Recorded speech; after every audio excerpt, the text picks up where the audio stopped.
버는 다양한 방법, 재테크 기사와 돈 되는 정보로 투자의 기준을 제시해주는 100분 머니쇼 시작합니다. 간밤 뉴욕 증시가 소폭이긴 합니다만 또 지금 숨고르기에 좀 들어간 상황이죠. 네, 그렇습니다. 뉴욕 증시 3대 지수 모두 소폭 하락했는데요. 자, 지난주 최고치를 보이고 나서 숨고르기에 들어간 모습입니다. 누구나 생각할 수 있는 그동안 좀 급하게 많이 달려왔다는 생각이 조금 시장에 확산되는 양상입니다. 자, 시장의 주요 성장 동력이었던 빅테크 종목들이 EU와 중국으로부터 본격적인 압박을 받으면서 또 주요 기술주들 약세를 보였는데요.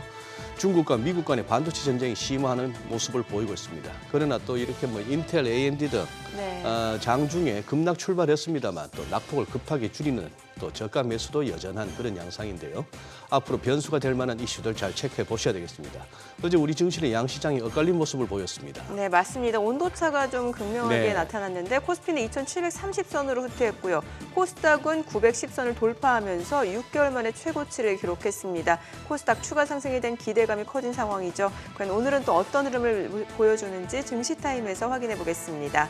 ETF 시장에서도 지금 상승 모멘텀 찾기가 한창인데요. 최근 증시를 주도한 AI 테마에 탑승하지 못한 투자자들이 고배당 ETF 쪽으로 눈을 돌리고 있다고 하죠. 그러네요. 네, 수익률도 AI 테마 못지않다고 합니다.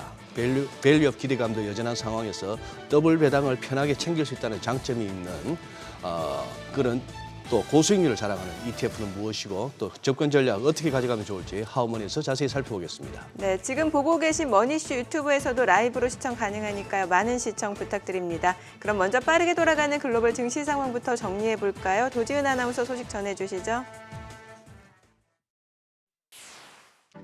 굿모닝 마켓입니다.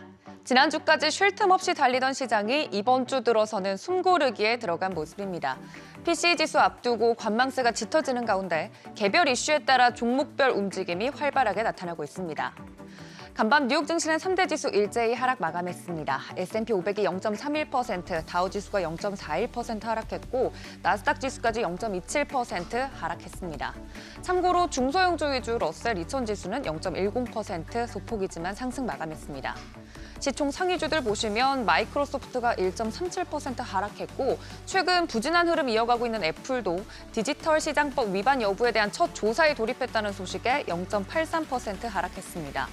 또 중국이 정부 서버와 또 컴퓨터에서 인텔 칩을 걷어낼 것이란 뉴스에 반도체 섹터는 전체적으로 분위기가 좋지 않았는데요.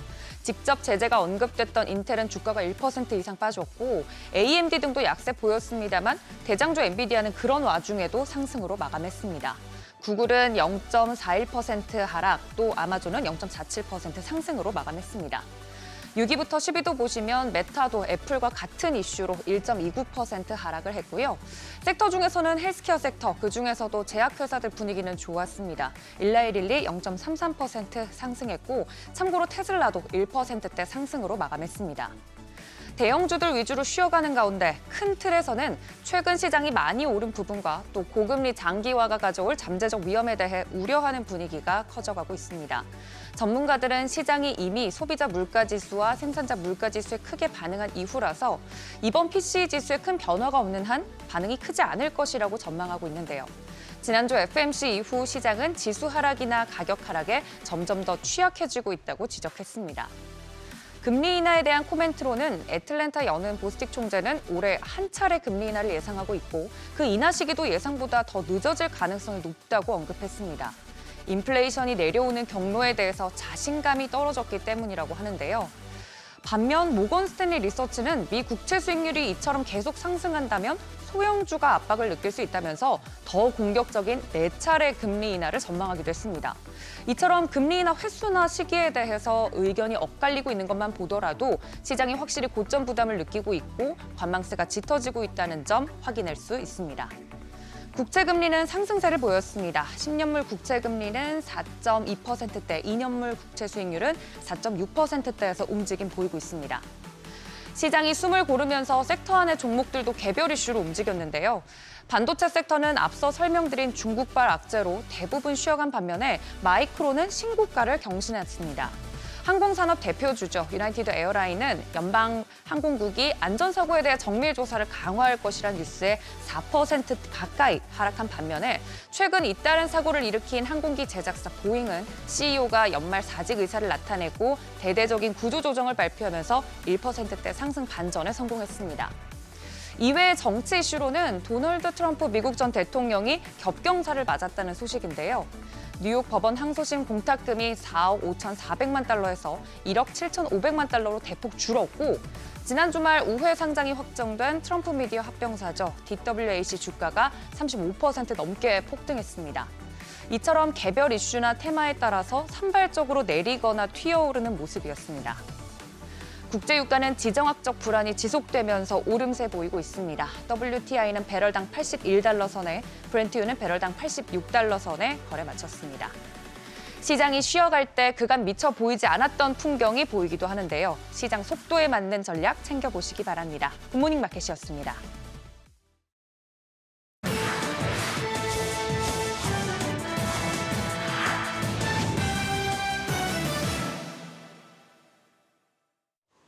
애플과 구글 그리고 메타가 유럽연합 디지털시장법의 첫 표적이 됐습니다.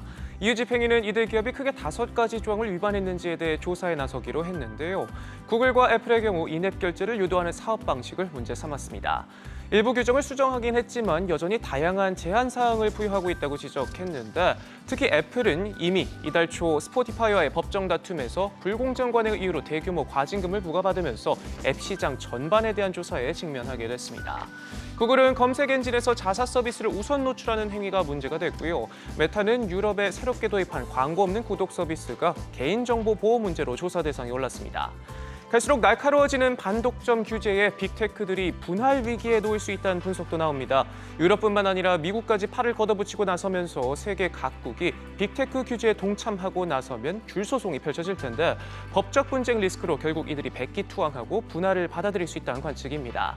실제로 앞서 EU 반독점 담당 집행위원은 구글의 광고 기술 사업을 콕 짚으며 해체할 수도 있다고 경고하기도 했는데요. 그야말로 빅테크 순환 시대라는 말이 떠오르는 요즘입니다. 최근 이딴 사고로 곤욕을 치르고 있는 미국 보잉의 수뇌부가 줄줄이 자리를 떠나게 됐습니다. 먼저 최고 경영자이자 회장인 데이비드 칼훈이 연말 사임한다는 계획을 발표했고요. 또 이사회의 레리 켈너 의장도 재선에 도전할 의사가 없다고 밝혔습니다. 100년 넘는 역사를 가진 보잉, 계속되는 사건 사고에 부동의 1위 자리마저 경쟁사 에어버스에 넘겨줬습니다. 주문 물량만 놓고 봐도 보잉이 지난해 1,400여 대에 그칠 때 에어버스는 2배 가까운 2,300여 대에 달했는데요. 이따른 악재의 주가 역시 올 들어 25% 넘게 빠졌는데 수년째 이어지는 기체 결함과 미온한 대응은 보잉이 정말 재기에 성공할 수 있지에 대한 의문을 품게 합니다. 좋은 가성비로 유명한 중국 가전업체 샤오미가 만든 전기차가 처음으로 매장에 모습을 드러냈습니다. 공식 출시를 3일 앞두고 중국 29개 도시 60개 핵심 매장을 통해 차량 실물을 대중에 공개했는데요. 연구개발에만 우리 돈 2조 원에 육박한데 시장 진출을 선언한 지 불과 3년 만에 내놓은 성과입니다. 샤오미는 SU7이 단순 자동차가 아닌 고성능 생태계 기술 세단이라고 정의했는데요. 스마트폰부터 집안에 있는 가전, 이제는 자동차까지 사용자는 모든 샤오미 제품과 음성으로 상호작용하며 완전한 생태계를 누릴 수 있다며 자신감을 내비쳤습니다. 차량 가격은 우리 돈 9천만 원 안팎으로 책정될 예정인데요. 저가 공세에 나선 라이벌들과 비교하면 비싼 듯한 감이 없지 않아 있지만 사측은 차량의 성능에 비하면 저렴하다는 입장인데 가성비와 가심비를 모두 챙길 수 있을지 주목됩니다. 중국에서 고전을 면치 못하고 있는 애플이 상황을 뒤집을 히든 카드를 꺼내들었습니다. 바로 혼합 현실 헤드셋 비전 프로를 올해 안에 중국에서 출시할 계획이라고 밝혔는데요. 현재 북미에서만 판매되고 있는데 중국 매출이 곤두박질치자 돌파구 마련에 나서는 모습입니다. 중국 시장은 애플 전체 매출의 20%를 차지하는 최대 시장인데 올 들어 아이폰 판매량이 4분의 1가량 급감하면서 힘겨운 모습을 보이고 있습니다. 이에 팀쿡 CEO가 직접 중국으로 날아가 대대적인 투자에 나서겠다며 민심 잡기에 나서고 있고 또 중국 대표 검색기업 바이두의 인공지능을 탑재하는 방안까지 검토하고 있는데요. 여기에 더해 아이폰 혁신을 이을 것이라며 자신했던 비전 프로까지 꺼내든 건데 상황을 뒤집을 회심의 한 방이 될 수 있을지 주목됩니다. 지금까지 글로벌 비즈였습니다.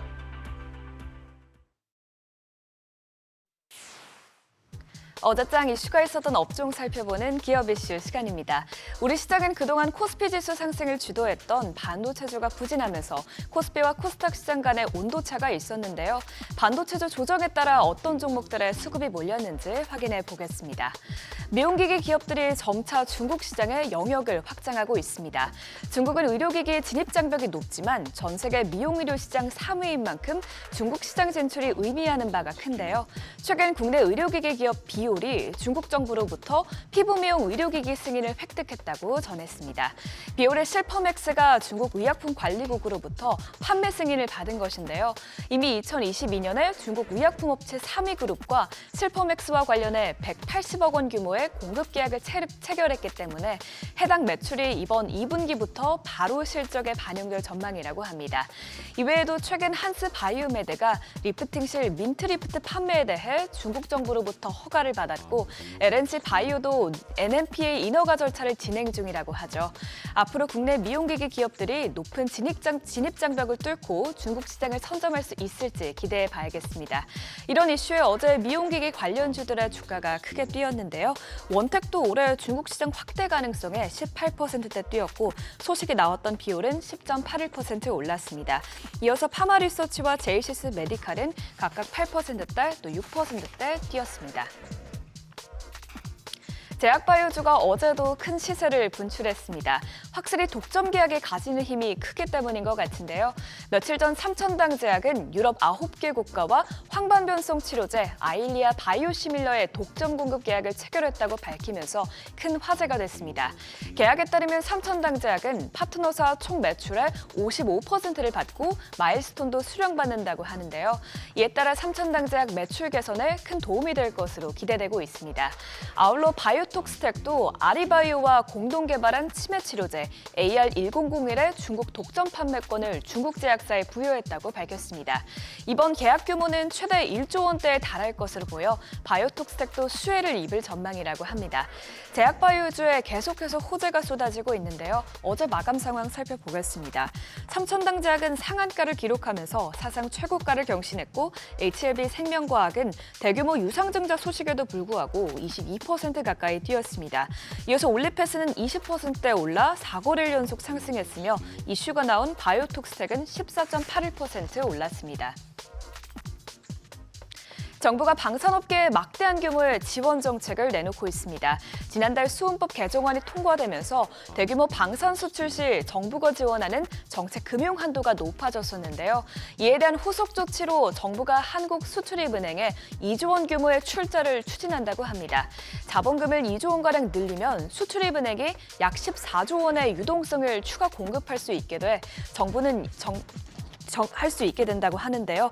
이로 인해서 정부는 이 자금을 국내 방산업계의 폴란드 수출 계약에 지원할 전망입니다. 또 이로 인해 국내 방산업계가 30조 원 규모의 폴란드 추가 무기 수출 계약에 속도를 낼 전망입니다. 현재 금융위원장도 폴란드와 방산 및 원전 협력 프로젝트가 원활히 성사를 낼 수 있도록 직접 폴란드를 방문해 국내 은행들의 인허가 신청을 요청할 계획이라고 하는데요.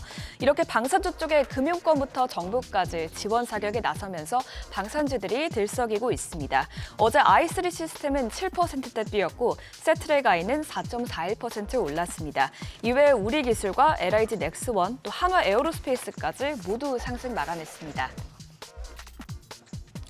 지정학적 리스크가 커지면서 사료주도 재차 떠오르고 있죠. 최근 유럽연합이 러시아와 벨라루스산 곡물에 50% 관세를 부과하겠다고 밝히면서 사실상 수입금지 조처를 내리자 국내 사료주들도 급등세를 보였습니다.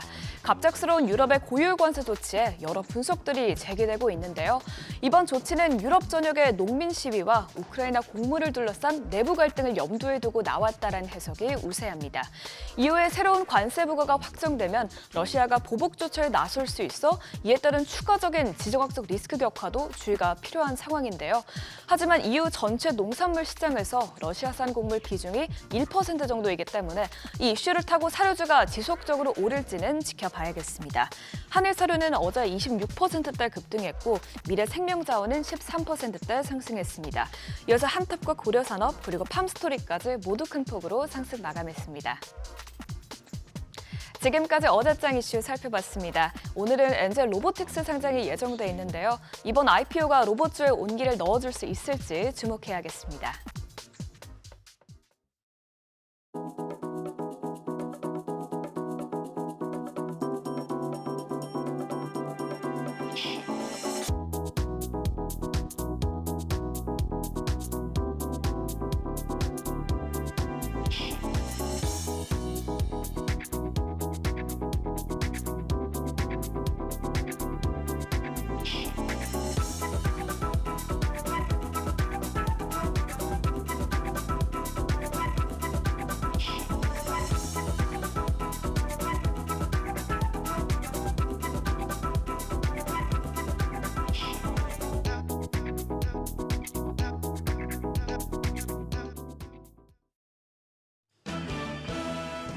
봄 비가 내립니다. 지난 주말 따뜻했는데 잠깐 추워진 이 날씨처럼 우리 시장 지난주에 뜨거운 상승세를 시연하더니 이거래일째 숨고르기 장세를 보였습니다. 이런 날도 있는 거겠죠. 그런데 이 틈에 코스닥 성장주들이 기분 좋은 반란에 성공했습니다. 반도체와 저 PBR의 빈 자리를 2차 전지와 제약 바이오 업종이 채우는 모습이었습니다. 지수를 보면 코스피가 0.4% 조정으로 2,737선인 반면 코스닥이 1.07% 올랐습니다. 약 9개월 만에 910포인트 넘어섰습니다. 수급 상황 볼까요? 유가증권 시장에서 메이저 수급 주체의 매수세가 실종됐습니다. 화끈한 순매수를 보였던 외국인이 4거래일 만에 고개를 돌렸습니다. 그동안 샀던 것에 비하면 소폭이지만 423억 원 순매도 기록했고요. 기관 전 거래일에 이어서 2,885억 원 매도 포지션이었고 개인만 3,292억 원 사자세 기록했습니다. 코스닥 시장에서는 외국인과 기관의 쌍끌이 순매수, 특히 외국인 1,978억 원 적지 않은 물량 사들였습니다. 어제는 코스닥 시장에서 개인 홀로 1,987억 원 매도 우위 기록했습니다. 시가총액 상위 종목 반응 보시죠. 반도체와 저 PBR주 이틀째 숨고르기에 들어갔습니다. 삼성전자가 0.89%, SK하이닉스가 0.24% 조정을 받았고요. 현대차가 1.64%, 기아 1.24% 낙폭을 기록했습니다. 대신에 2차 전지와 바이오 쪽이 양호했는데 특히 삼성 SDI 2.86% 상승하면서 6거래일 연속 강세 흐름 이어갔습니다. 마감가 48만 6천 원입니다. 코스닥 시장에선 2차 전지와 바이오, 성장주의 강세가 뚜렷했습니다. 에코프로비엠은 인미 니켈 재련소에 1,100만 달러를 투자한다는 소식에 5% 넘게 시세 분출했습니다. 29만 1,000원이었고 이 영향으로 에코프로도 2.24% 상승세 기록했습니다. 바이오 쪽이 굉장히 강했죠. 일본 전염병 우려로 항생제 관련주 강세가 지속되는 가운데 HLB가 신고가 경신했습니다. 6.26% 상승, 알테오젠도 4.66% 시세를 나타냈고 셀트리온 제약까지도 0.87% 강세로 장을 마쳤습니다. 반도체주 대체로 약했지만 HPSP는 2.66% 상승세 기록했습니다. 환율은 추가 상승했습니다. 3원 70전 올라서 1,340선에서 거래를 마쳤습니다. 지금 시장의 숨고르기와 함께 반도체 단위 조정을 받고 있죠. 그런데 잠깐 불이 꺼진 것이 다시 타오를 가능성은 여전히 큽니다. 지난주엔 엔비디아의 GTC에서 나온 HBM 이슈들로 반도체 투톱이 시세를 분출했었는데 이번에는 CXL이 반도체 업종의 새로운 모멘텀이 될 수 있겠습니다. 현지 시간 오늘부터 미국의 반도체 학회 memcon 2024가 열립니다.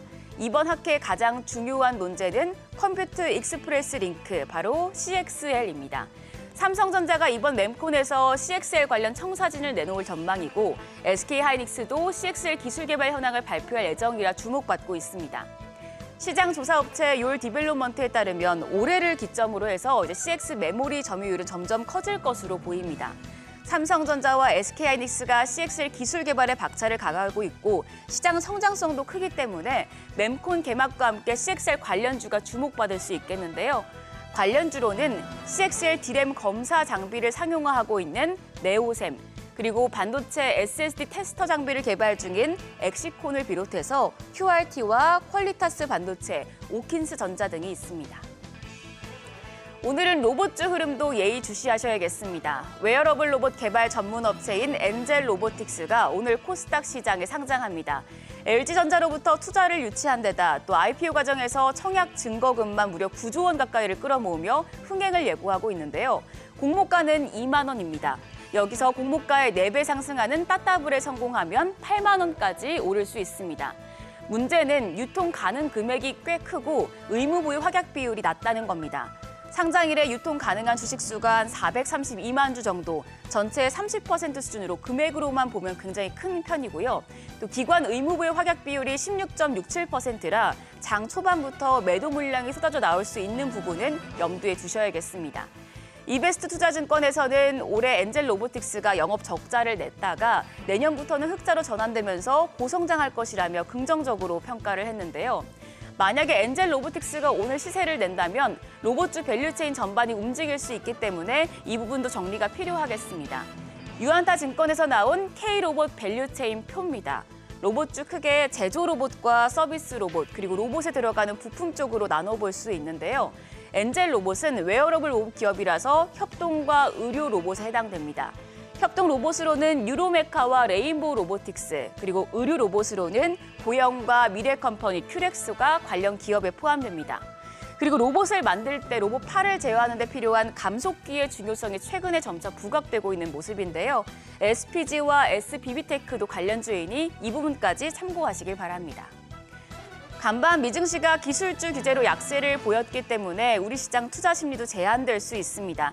다만 오늘 이벤트가 있는 반도체와 로봇주 체크하시고 외국인의 수급 흐름 지켜보시면서 시장 대응하시길 바랍니다. 지금까지 어제장 오늘장이었습니다.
네, 현재 시각 8시 24분 지나갑니다. 지금 보고 계신 머니쇼 유튜브에서 라이브로도 시청 가능하니까요. 많은 시청 부탁드리고요. 또 카카오톡 채널에서 크존 검색하셔서 친구 추가하시면 여러 가지 다양한 주식 정보 만나보실 수 있고요. 아니면 또 크존 앱을 다운로드 받으셔도 다양한 주식 정보 만나보실 수 있으니까요. 참고해 보시면 될 것 같습니다. 어제 뉴욕 증시 보니까 지난주 좀 사상 최고치를 이어오다 보니 좀 숨고르기에 좀 들어간 상황인 것 같아요. 네, 그렇죠. 네. 그동안 이제 매번 시황에서는 사상 최고치 행진이 이어지고 있습니다라고 네. 했지만 사실 차트만 이렇게 펼쳐 보시더라도 이렇게 인상적인, 감동적인 사상 최고치 경신이라기보다 어쨌거나 종가가 조금씩 올라오는 그런 양상이었는데 FOMC를 겪고 나서 이렇게 조금 시장에서는 과매수 부담을 조금 느끼는 것 같습니다. 네. 지금은 이제 보니 이것저것 아무거나 다 잡고 있을 때 그냥 가는 장보다도 가는 곳과 안 가는 곳 이렇게 극명하게 갈리는 만큼 네. 조금 더 이렇게 업종별 이렇게 분석이 필요한 그런 시점 같네요. 또 자금 쏠림 현상도 심해지고 있기 그런 때문에 것 같아요. 네. 이게 또 체감하는 거하고 실제하고 많이 다르잖아요. 많이 다르죠. 예, 네. 그런 만큼 좀 꼼꼼한 전략이 좀 필요할 것 같습니다. 오늘 크로스 리서치 이재무 대표와 함께합니다. 어서 오세요. 어서 오십시오. 안녕하세요. 네. 대표님, 자, 그래 지금 살짝 이렇게 이제 뭐 경계의 목소리도 나오고 뭐 이 정도 달려왔으니 당연히 좀 뭐 이렇게 기간 조정 거쳤다가 또 힘을 모아서 가는 것도 당연하다 이렇게도 보고 하는데 지금 한번 미국장하고 우리장하고 한번 두루두루 한번 겹쳐 따로따로 한번 보셨을 때 어떻게 보이십니까? 지금 장 전반적인 분위기. 뭐 일단 뭐 올해 뭐 제가 예상한 대로 강세장은 이어지고 있는 강세장은 것 같고요. 이어지고 있고. 네. 그게 이제 방금 이제 말씀하신 것처럼 조마조마하게 올라가는 것 같긴 해도 그래도 좀 비교적 우상향 이제 기준은 유지가 되고 있는 것 같고요. 제가 이제 개인적으로 이제 시장을 봤을 때는 강세장을 예상은 했지만 이제 속도 측면에서는 제가 예상을 좀 이제 빠르다라고 생각하고 있거든요. 조금 빨리 왔고. 네네네.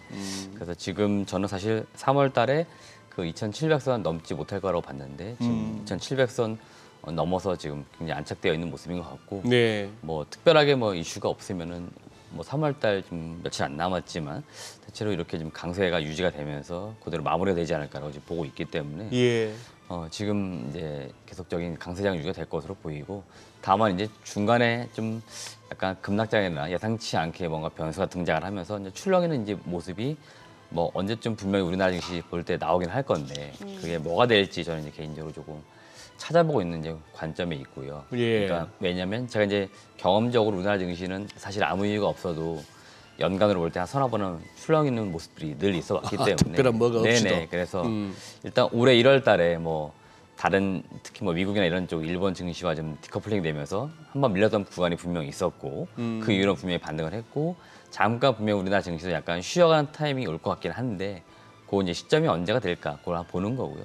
그 쉬어가는 것들은 추세 하락이나 그런 것들은 아니고요. 그냥 조정이라고 보시면 되겠죠. 그래서 조정 이후에 다시 또 반등하는 흐름이 나올 거기 때문에 네. 뭐 여유 현금 뭐 이제 비중 차원에서 언제 투입을 더 할 거냐 말 거냐 그런 걸 좀 따져보실 때는 이제 그런 시기가 좋은 또 기회가 될 수 있으니까 그런 기회가 좀 언제 될지 그런 걸 찾아보는 관점에 있다라고 말씀드리고 싶습니다. 아까 뭐 이 대표께서 이재무 대표 얘기 딱 하는 순간에 자막으로 처리가 됐습니다만 원래 코스피 3천 간다 증권가 장밋빛 전망 요거는 안 나오면 좋거든요. 네. 진짜 가려면은 3천을 가려면은 저 얘기가 안 나와야 되는데 네.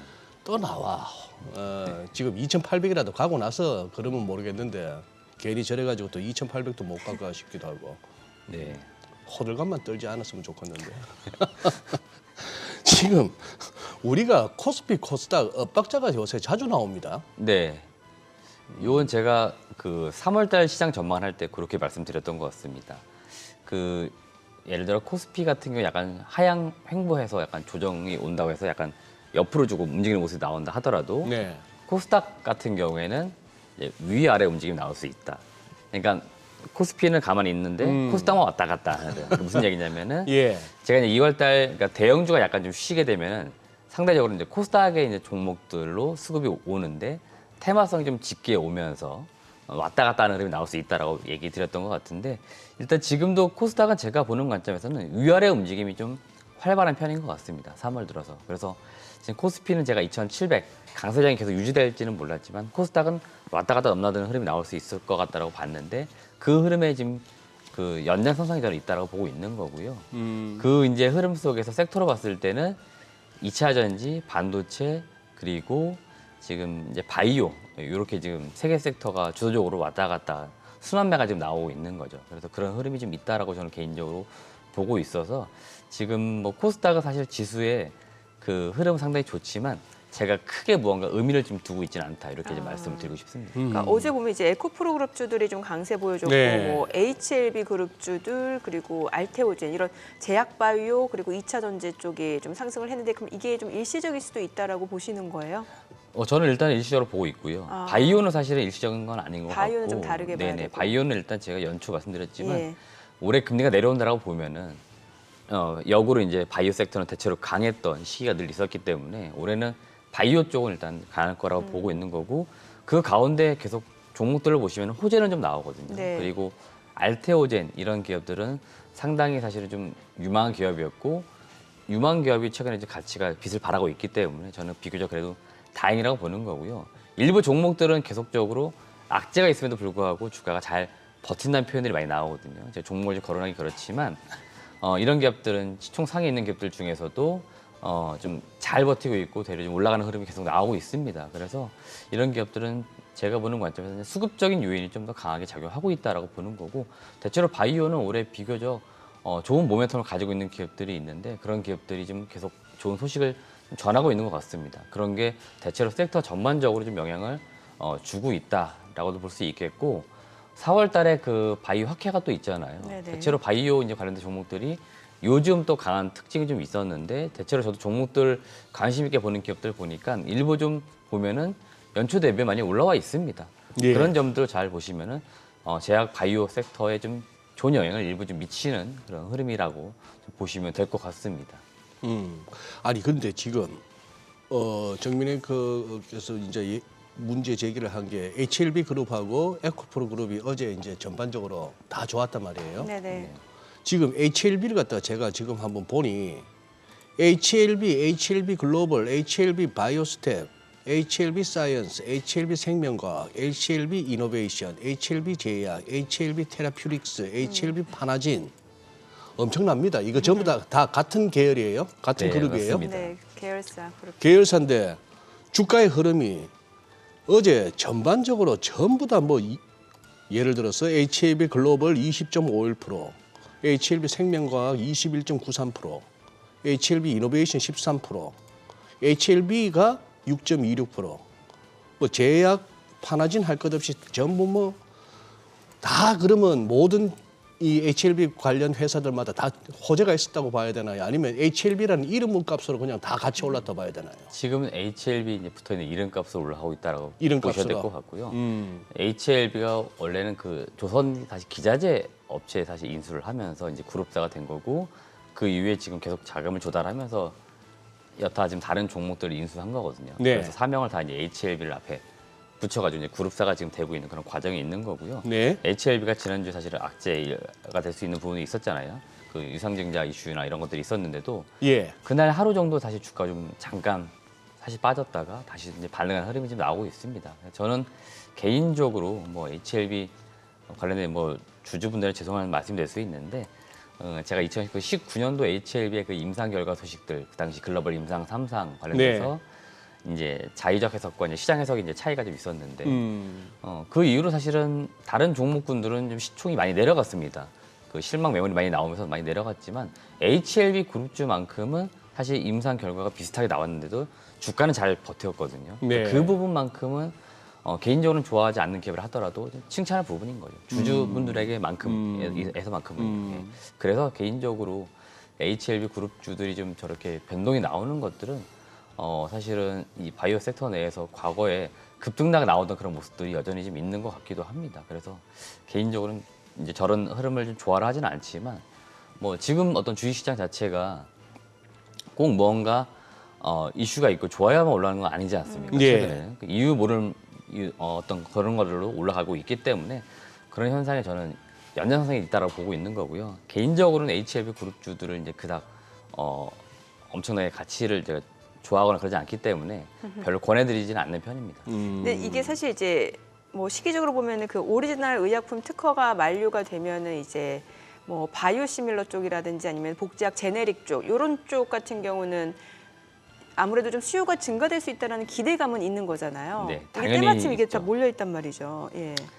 일단은 이제 그런 측면에서 사실은 바이오 시밀러나 이런 쪽이 사실 유망한 거잖아요. 예, 예. 그래서 사실 올해 볼만한 기업은 제가 볼 때는 셀트리온 그룹 같아요. 셀트리온 그룹이라 하지만 셀트리온이죠. 요새는 합병을 했기 때문에 셀트리온 제약은 국내 중심으로 사실 유통을 하고 하기 때문에 예. 사실 개인적으로 셀트리온 제약은 약간은 좀 별개라고 보고 있고요. 지금은 이제 합병했지만 셀트리온하고 과거 셀트리온 헬스케어가 예. 이제 신약 개발을 하고 이제 바이오 시밀러 개발을 하고 그 다음에 해외 유통 사실 셀트리온 헬스케어 그 당시에 담당했었기 때문에 개인적으로 셀트리온 그룹주가 가장 유망하다라고 좀 보고 있는 거고요.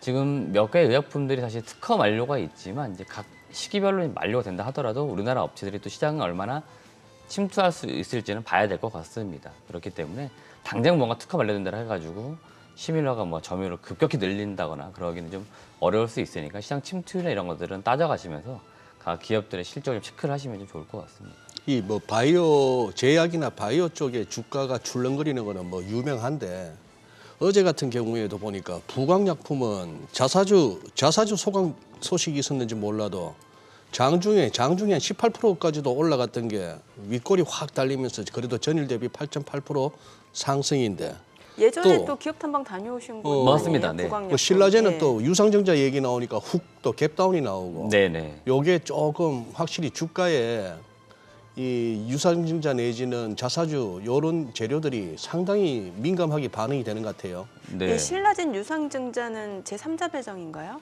제가 찾아보지는 않았지만요. 신라젠도 사실은 개인적으로 별 관심 없는 기업이거든요. 네, 제가 아까 그 HLB 말씀드렸지만 예. 좀 시장에서는 좀 조심해야 될 바이오 기업 몇몇 기업들이 사실 있습니다. 네. 왜냐면 네. HLB는 어제 유상증자 보니까 HLB 테라퓨틱스가 HLB를 상대로 유상증자를 한 거니까 사실 계열사 간에서 HLB 입장에서 지분을 늘린 거잖아요. 네네. 그러니까 이건 좀 다른 유종하고 약간 느낌이 다른 것 같고. 그렇죠. 사실 우리가 유상증자를 이제 악재냐 호재를 했을 때 기본적으로 악재라고 받아들이지만 어떤 뚜렷한 투자자가 등장해서 제3자 배정이라든지 이럴 경우에는 상당히 호재로 받아들인 경우가 있고 네. 자금을 조달한 이후에 그걸 어디에 쓰느냐에 따라서 자금 목적이죠. 그게 명확하게 가지고 이 회사는 이걸 자금을 써가지고 회사가 성장이 되겠구나. 그러면 호재로 분명히 인식을 할 수 있습니다. 네. 근데 자금 조달의 어떤 출처라든지 이런 게 약간 불분명하거나 그럴 경우가 늘 있잖아요. 어허. 그다음에 유증을 했는데 자금 조달이 안 되는 경우도 있고. 예. 그럼 대려 악재가 되는 거지 않습니까? 누군가 근데 유증 목표가 무슨 뭐 빚 갚는 데 쓴다든지 그렇죠. 이런 경우도 예. 있더라고요. 그러니까 빚 안 갚아도 좋은 빚 갚는다고 표현을 안 하겠죠. 네, 운영 자금 운영 자금 네, 목적 이런 게 네. 강합니다. 그렇죠. 네, 그래서 그런 경우들이 너무 많았기 때문에 제가 좀 말씀드렸던 거고 저는 올해 좀 이 바이오 섹터에서 더 명확하게 옥석이 가려질 것 같습니다. 그러니까 지금도 보니까 감사 보고서 지금 제출을 해야 될 시기가 지났거든요. 이미 네. 이번 주 마지막 이제 이번 주 금요일이 거의 마지막 주총 슈퍼 주총이 될 것 같은데 이미 지난주 금요일 정도에는 대부분의 기업들이 감사 보고서가 나왔어야 되는데 이미 안 나올 기업들은 제출 지연 공시를 했습니다. 여기에 대체로 자금력이 없는 바이오 기업들도 많고요. 이미 거래 정지가 된 기업들도 꽤 있습니다. 감사 보고서 제출을 못할 것 같으니까 또는 의견 거절이 이미 난 기업도 꽤 있습니다. 거론하기 그렇지만 이미 거래 정지가 됐어요. 그래서 제가 볼 때는 기술 그동안 있었겠죠. 근데 기술이 있었지만 실현이 못 된 거죠. 결국 자금을 우리 회사에 들어올 돈으로 만들지 못한 거죠. 그런 기업들은 이미 좀 가려지고 있는 것 같고요. 기존의 전통적인 제약사나 이익이 났던 기업들 있지 않습니까? 이 기업들은 확실하게 지금 뭔가 살아날 것 같고 망해가는 기업들의 기술을 좀 싸게 인수할 수 있는 기회가 많이 등장할 것 같습니다. 네. 그래서 저는 오히려 잘하고 있던 제약 바이오 업체들은 더 성장할 것 같고 그동안 좀 소문만 무성했던 기업들은 역사 속으로 사라지는 흐름이 올해 나오고 있기 때문에 네.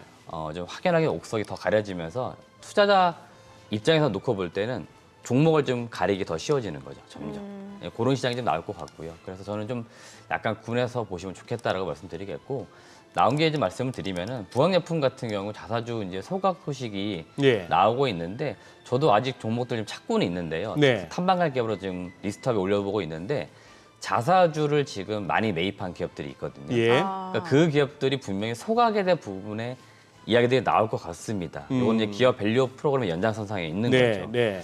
제가 그 2월 26일 발표 이후에 대형주만 집중을 했었는데 중소형주 중에서도 분명히 지금 해당되기 때문에 저런 식으로 뭔가 움직임이 있을 거다. 그러니까 주주 환원을 위한 움직임이 있을 거다라고 보고 있는데 저런 기업들이 조금씩 등장하는 거고 좀 일찍 발표하는 기업들이 좀 주가 어떤 반응이 지금 나오는 것 같습니다. 사실 자사주의 소각 이슈는요.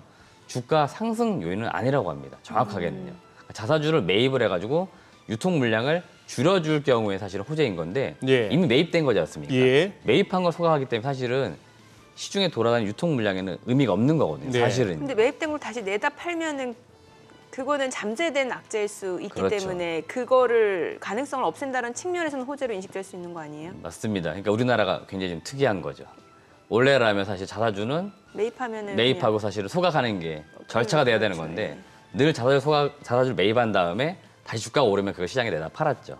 그리고 그걸 여유 현금을 회사가 늘 썼기 때문에 회사 법인 자금을 어떻게 보면 그렇게 썼던 거지 않습니까? 네. 그러니까 그 방식이 사실은 옳지 않았던 거죠. 그러다 보니까 자사주 자체는 매입했을 때 자체가 사실은 호재인 건데 저런 식으로 우리나라는 소각만 나와도 호재로 인식을 하는 약간의 좀 특이한 시장이기 때문에 여튼 저런 식으로 지금 자사주를 많이 매입한 기업들은 여튼 소각 공시가 나오게 되면은 주가 반응이 나올 수 있으니까 지금 제가 볼 땐 중소형 스몰캡 중에서 자사주를 많이 매입한 기업들이 일부 있거든요. 예. 그런 기업들은 좀 문의해 볼 필요 있습니다. 혹시 자사주 소각에 대한 계획이 있느냐. 아. 지금 매년 주총 시즌이기 때문에 그런 이야기들이 많이 지금 활발하게 나올 것 같습니다. 그래서 저는 개인적으로 지금 저런 기업들을 좀 많이 좀 찾아보고 있다라고 말씀드립니다.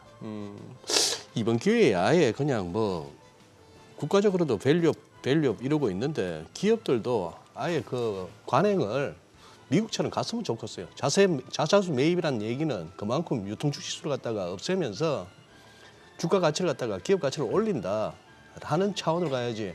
이걸 샀다가 언제 팔지 이걸 또 가늠해야 된다는 거는 조금 이왕이면 이번 기회에 좀 그래 됐으면 분위기가. 그래서 자사주 샀다가 그걸로 자기네 회사 주가 가지고 뭐 차익 챙기고 이러는 쪽은 약간 이렇게 좀 분위기 안 좋게 만드는 이런 풍토가 좀 됐으면 좋겠네요. 그렇죠. 보통 자사주 같은 경우 언제 많이 처분했냐면 연말에 성과금 지급할 때 저런 걸로 보통 많이 했었거든요. 저런 걸로? 그래서 자사주 다시 시장에다 이제 팔고 예. 현금을 만든 다음에 그거를 연말 이제 직원분들 성과 상여금 줄 때 그렇게 많이 썼던 공시가 있었거든요. 예. 그렇기 때문에 저도 개인적으로 의견을 드리자면은 자사주를 매입을 했으면 이제 소각하는 쪽으로 방향성을 잡아줘야 될 것 같고요. 이런 것들에 대해서 이제 주주분들이 이제 목소리를 내야 될 것 같습니다. 이건 당연하게 요구할 수 있는 부분이라고 저는 봅니다. 뭐 바이오 얘기 한 김에 하나만 더요. 삼천당 제약 같은 경우는 작년부터 이 주가가 제법 이렇게 출렁출렁거리고 급등락이 엄청 급등락이 심했었죠. 심했고 예, 뭐 상한가도 많이 가고. 예. 이번에도 무슨 뭐 바이오시밀러 유럽 공급 계약 소식에 또 상한가까지도 갔는데 이 대표 보시기에 이 재료가 이 정도까지의 어떤 파워가 있는 재료인지 뭐 밸류에이션 측면에서 특별히 문제는 없는지 한번 보셨는지 모르겠네요. 제가 삼천단 제약은 좀 여러 차례 언급, 긍정적으로 예, 말씀을 예, 드렸고 예. 저 바이오시밀러 중에서 이제 아일리아라고 있습니다. 저게 안과 치료제라고 여러분들을 보시면 될 것 네. 같고요. 삼천단 제약의 임상 3상이 언제 시작됐냐면 대략 20년도 이즈음입니다. 코로나 때문에 약간 이제 조금 시간이 좀 지연된 부분이 분명히 있었고 작년, 재작년 계속 주가가 좀 출렁했던 이유들도 뭐냐면은 이 코로나 기간하고 이제 겹쳐 있었기 때문에 실제로 이제 그 유럽적 이제 업체들이 와서 실사도 좀 하고 해야 되는데 그런 부분이 있어 약간 지연되었던 거죠. 그러다 보니 시장에서는 계약이 나와야 되는데 계약이 자꾸 뒤로 밀리고 있다 보니까 이렇게 되면 계약이 안 나오는 것은 아닌가 우려감이 있었던 것 같아요. 그러다 보니까 그런 루머 때문에 좀 주가가 다시 빠졌다가 다시 일부 좀 계약이 잘라서지만 좀 나오긴 했었거든요. 그런 공시가 나오다 보니까 주가가 다시 올라갔다가 또 다시 나와야 될 것들이 연장선상에 안 나오다 보니까 좀 주가가 밀렸다가 그게 반복됐습니다. 예. 그런데 지금 저 유럽 쪽의 공급 계약은 제가 볼 때는 보니까 그동안에 먼저 나왔던 이제 기업 국가들이 있었고요. 이제 후발적으로 아직 안 나왔던 국가들이 있었거든요. 예. 계약을 맺기로 했던 예. 국가들 중에서 이제 그 국가들이 추가로 좀 나온 것 같아요. 그러니까 통틀어서 보시면은 한 몇 년 전에 공시했던 15개 국가 공급하겠다 유럽 쪽에 그게 이제 이번에 최종적으로 나온 것 같습니다. 네. 그러니까 결국에는 삼천원 제약의 말을 지금까지 들어보면은 시간은 좀 늦어졌지만 맞았던 거죠. 그러니까 공시가 좀 약간 늦고 그래가지고 주가의 변동이 있었지만 결국 회사가 내뱉은 말은 지킨 겁니다. 계약이 나왔기 때문에 네. 상당히 좀 좋다라고 볼 수 있겠고 삼천단 제약이 저 아일리아 바이오 시밀러 글로벌적으로 지금 한 시장 규모가 많이 커져가지고 16조 원까지 커진 것 같습니다. 이게 28년 가면 좀 더 커지는 것 같아요. 금액 예. 자체가 시장 자체가 그러면은 삼천단 제약도 가져올 수 있는 파이가 많아질 거고 어허. 그랬을 경우에 회사가 그때 말했던 건 대략 한 연간 2천억 정도 나올 수 있는 영업이익이 나올 수 있는 그런 이제 캐파 시장 규모를 가져올 수 있다고 했기 때문에 그렇게 놓고 볼 때는 지금 주가도 그렇게까지 비싼 건 사실은 아니죠. 바이오 기업들이 연간으로 나눠가지고 들어올 금액들을 늘 따져보기 때문에 제가 볼 때는 주가는 충분히 더 올라갈 만한 여전히 있다 이렇게 의견 드려보고 싶습니다. 네. 오늘 엔젤로보틱스 상장을 하는데 이게 공모가가 2만 원. 지금 뭐 호가로 봤을 때는 이제 4배까지 이른바 따따블이라고 하잖아요. 지금 8만 원 지금 호가로는 접수가 되고 있는데 이 재활 전문 웨어러블 로봇 업체라면서요. 네, 맞습니다. 이 웨어러블 로봇이라고 하는 게 입는 건데 저도 이 엔젤 로보틱스 IPO를 직접 가봤는데 실제로 입는 로봇이라고 하는 것들은 일반적인 이제 보통인보다는 좀 하반신 마비라든지 이런 거에서 예. 거동이 좀 불편하신 분들이 예. 좀 착용했을 경우에 상당히 유망한 이제 의료기기가 되는 거죠. 이미 지금 의료기기 3등급을 받은 제품도 있어요. 그러다 보니까 이런 것들은 실제로 이제 시장에 나오게 되면은 상당히 좀 유용하게 쓰일 만한 그런 부분이 있고요. 실제로 지금 전국적으로 몇십 개 병원에 지금 이미 들어가 있습니다. 이미 상용화된 제품들이 많이 있어가지고 상당히 유망하다라고 볼 수 있겠고요. 저게 실제로 엔젤로보틱스 제품인가 보네요. 네, 맞습니다. 그래서 예. 실제로 저 제품이 이제 많이 지금 쓰이고 있고 앞으로 좀 더 쓰일 거다라고 지금 보는 거고요. 회사 입장에서는 아직은 이제 웨어러블 이 로봇이라고 하는 게 많은 분들이 사실 쓸 수 있는 제품들도 아니기 때문에 향후에는 산업용, 그러니까 예를 들어 자동차나 반도체를 뭐 만드는 그런 생산 공정에서의 작업자분들이 있는 그런 로봇도 만들어서 업무의 좀 효율성을 높이겠다 이런 것도 좀 있거든요. 그렇기 때문에 실제로 의료용은 이제 시장 규모가 좀 작다 하더라도 기술적으로는 약간 좀 특화되어 있기 때문에 의미가 있는 그런 제품이 나온다라고 보시면 되겠고 이미 나와 있는 거고요. 삼성도 지금 뭐 보핏이나 이런 것도 웨어러블 로봇을 내놓는다 하잖아요. 네. 그래서 지금 제가 볼 때는 이 엔젤 로보틱스가 2대 주주가 LG 쪽입니다. 그러게 7% 예, 그래서 갖고 있네요. 예. LG가 단순히 지분만 투자한 건 아니고 제가 볼 때는 유통이나 마케팅 이런 걸 많이 담당할 것 같습니다. 예. 그래서 실제 기술이나 생산, 그러니까 원천 기술은 엔젤 로보틱스가 가지고 있는 거고 뭐 대량 양산이라든지 유통 판매 이런 것들을 LG전자가 일부 좀 도와주면서 어떻게 보면 시장 점유율을 가져올 수 있겠죠. 그러면 나중에 삼성전자의 웨어러블 로봇과 또 이렇게 경쟁되는 구도가 또 만들어질 수 있기 때문에 그러면 또 이제 시장에서는 또 주시장에서는 또 이제 나름 보는 재미가 있을 것 같습니다. 가치를 점점 높이는 과정이 나올 수 있기 때문에 엔젤 로보틱스는 굉장히 유망하다라고 말씀드리겠고요. 사실 그 공모가나 시가총액, 예상 시가총액으로 봤을 때는 지금 상장되어 있는 로봇 기업들에 비해서는 좀 싸게 어떻게 보면 평가는 받았습니다. 그렇기 때문에 상장하고 주가는 당분간 좀 탄력성은 좀 있지 않을까라고 보기 때문에 보유하신 분들 입장에서는 좀 보유하는 기간을 늘려보는 것도 괜찮다라고 말씀드리겠고 다만 너무 오래 끌고 갈 필요는 없겠습니다. 왜냐하면 IPO 지금 상장되는 그 트렌드 봤을 때는요 엄청 뭔가 길게 가지는 않습니다. 길어봤자 일주일이기 때문에 제가 볼 때는 뭔가 엄청 미래를 보고 투자한 게 아니다 그러면은 또 다음 IPO 종목에 참여하셔야 되니까 그렇게 놓고 볼 때는 한 하루에 끝나는 게 아니고 한 2, 3일 정도 그냥 끌고 갔다가 그냥 매도하는 전략을 취해보는 게 어떨까 이런 의견 드리고 싶습니다. 그럼 다른 로봇주들은 어때요? 좀 이게 온기가 조금 확산될 가능성을 열어두는 게 좋을까요? 아니면 로봇주 내에서도 이런 종목, 상장하는 종목, 이슈 있는 종목으로 좀 쏠림 현상이 이어질까요? 개인적으로 엔젤 로보틱스가 다른 로봇주들에게 엄청 영향을 미칠 만한 사실 사이즈는 아니거든요. 그래요? 예, 규모나 그런 게 그래가지고 제가 볼 때는 좀 전체적으로 로봇주들이 엔젤 로보틱스 상장 때문에 뭔가 탄력을 받는다 그렇게 볼 수는 없을 것 같고요. 그나마 이번 주 로봇 관련돼서 그 산업 자동화 전시회가 있기 때문에 이번 주에 아마 뉴스들이 많이 쏟아질 것 같습니다. 개별 기업별로.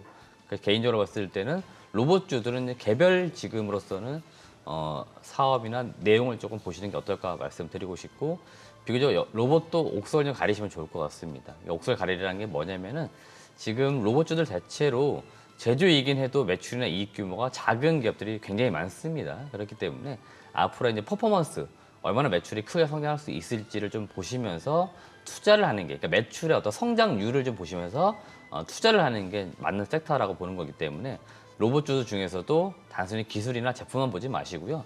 매출액이 빠르게 성장하고 있는지, 어떤 결과물을 지금 만들고 있는지, 영업력을 좀 체크하시면서 종목들을 보시면 좋을 것 같습니다.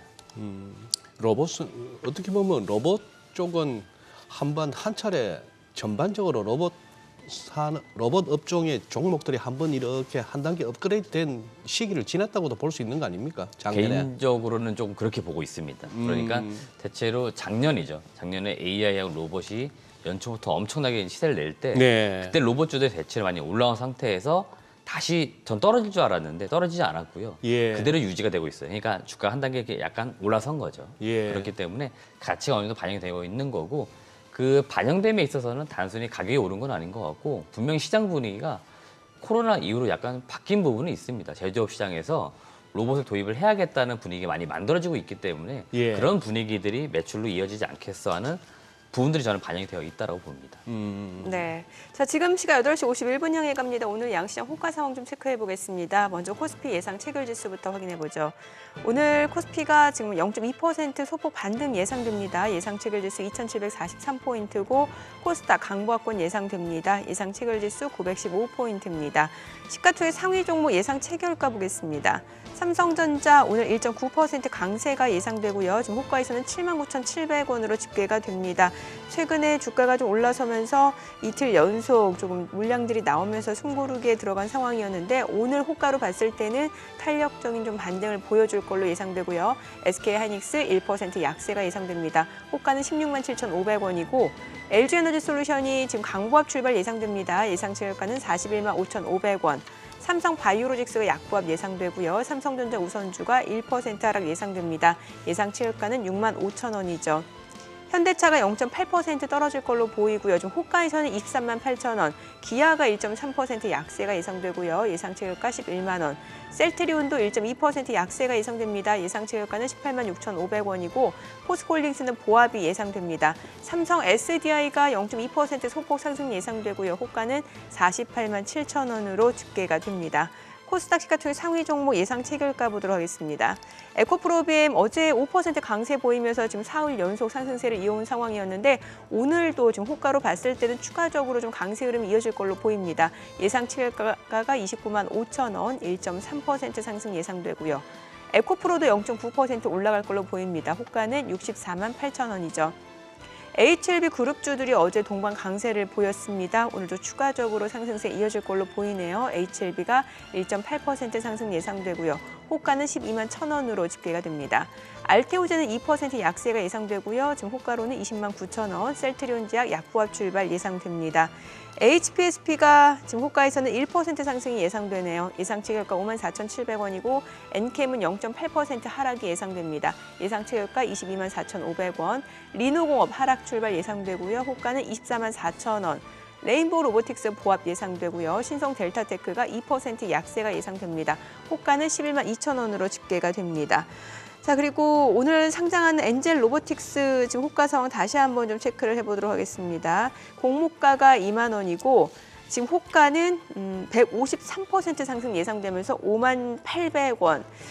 자, 앞서서는 뭐 8만 원. 근데 사실 이제 호가다 보니까 이게 허수가 굉장히 많잖아요. 이제 개장하고 시초가 장중 추이 조금 더 보셔야 될 것 같아요. 지금 호가로 봤을 때는 5만 800원 예상되고 있습니다. 자, 그밖에 로봇주들은 뭐 보합 또는 상승 예상되고 있는 가운데 두산 로보틱스가 1.2% 상승이 예상되네요.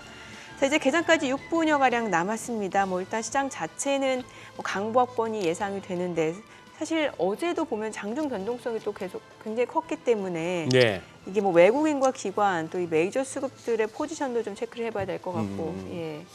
아까 체크해 주신 삼성전자 지금 동시호가는 79,700원인데 요거 조금만 더 힘쓰면 300원만 더 쓰면 8만 원인데. 그죠? 그렇죠. 지금 미국장이 조금 이렇게 힘을 잃은 와중에도 우리 시장 디커플링도 뭐 가능해 보이는 잘하면 진짜 삼성전자 8만 원도 한번 올라서나 싶어. 외국인들이 그동안 그렇게 사재꼈는데요, 삼성전자를. 그래서 한번 은근히 기대도 해보고 8만 원만 올라서면은 이거 기술적으로는 이게 뭐 위가 뭐 전고점 우리가 재작년에 봤던 그거 말고는 딱히 짚히는 것도 없어서 한번 날아가나 싶은 생각도 드는데 지수가 어쨌거나 뭐 정민랭크 오늘 머리 바짝 올려 묶은 게 역할을 한 것 같습니다. 미국장을 이겨내는 지수. 머리가 흘러내리는 것보다 바짝 올려 붙이면 지수가 힘을 받더라고요, 그동안. 뭐 통계를 내셨어요? 예, 제가 지켜보니까 그렇더라고요. 아니에요. 그렇게 상관관계 없어요. 상관관계 없나? 아무 의미 없어요. 아무 의미 없나? 아니 근데 이 대표님 결국 이제 우리 지수가 여기서 2,700대 중반까지는 왔고 이제 2,800부터 가봐야 그다음 뭐 3,000을 갖다 입에 올릴 수가 있는데 여기에는 역시 아무래도 삼성전자, SK하이닉스 그리고 현대차, 뭐 기아 이런 그동안에 지수 견인했던 요 종목들이 힘을 내줘야 된단 말입니다. 네, 우선 맞습니다. 반도체 얘기 조금 더 해보시죠. 미국에서는 지금 약간 반도체주들이 엔비디아 제외하고는 약간 이렇게 흔들흔들합니다만. 네, 그래도 어제 일단 마이크론이 한 6% 올랐고 마이크론은 많이 올랐다. 예, 사상 최고치도. 뭐 예. 가장 결이 비슷한 건 마이크론하고 삼성전자 하이닉스지 않습니까? 메모리 반도체. 네. 그래서 지난주에 사실 우리나라 증시가 강하게 올라올 때도 마이크론 실적 발표 영향 분명히 있었거든요. 네. FOMC 회의에 어떤 비두기적인 어떤 해석도 있었겠지만 제가 볼 땐 그 마이크론의 어닝 서프라이즈 그 부분에서 상당히 많이 작용했다라고 보는 거고 결국 그게 잠잠하게 쉬고 있던 하이닉스도 주가를 끌어올렸지 예. 않습니까? 그리고 삼성전자도 끌어올렸기 때문에 대체로 지금 이 두 개 종목이 같이 올라올 때는 이 메모리 반도체, 그러니까 메모리 반도체는 업황이죠. 지금은 이제 D램으로 보시면 되겠죠. D램 쪽의 어떤 실적 그 개선 이 부분에서 기대치가 좀 상당히 있는 거고 지금 4월달 이제 뭐 초중순쯤 되면은 삼성전자부터 해서 이제 잠정 실적이 곧 나올 겁니다.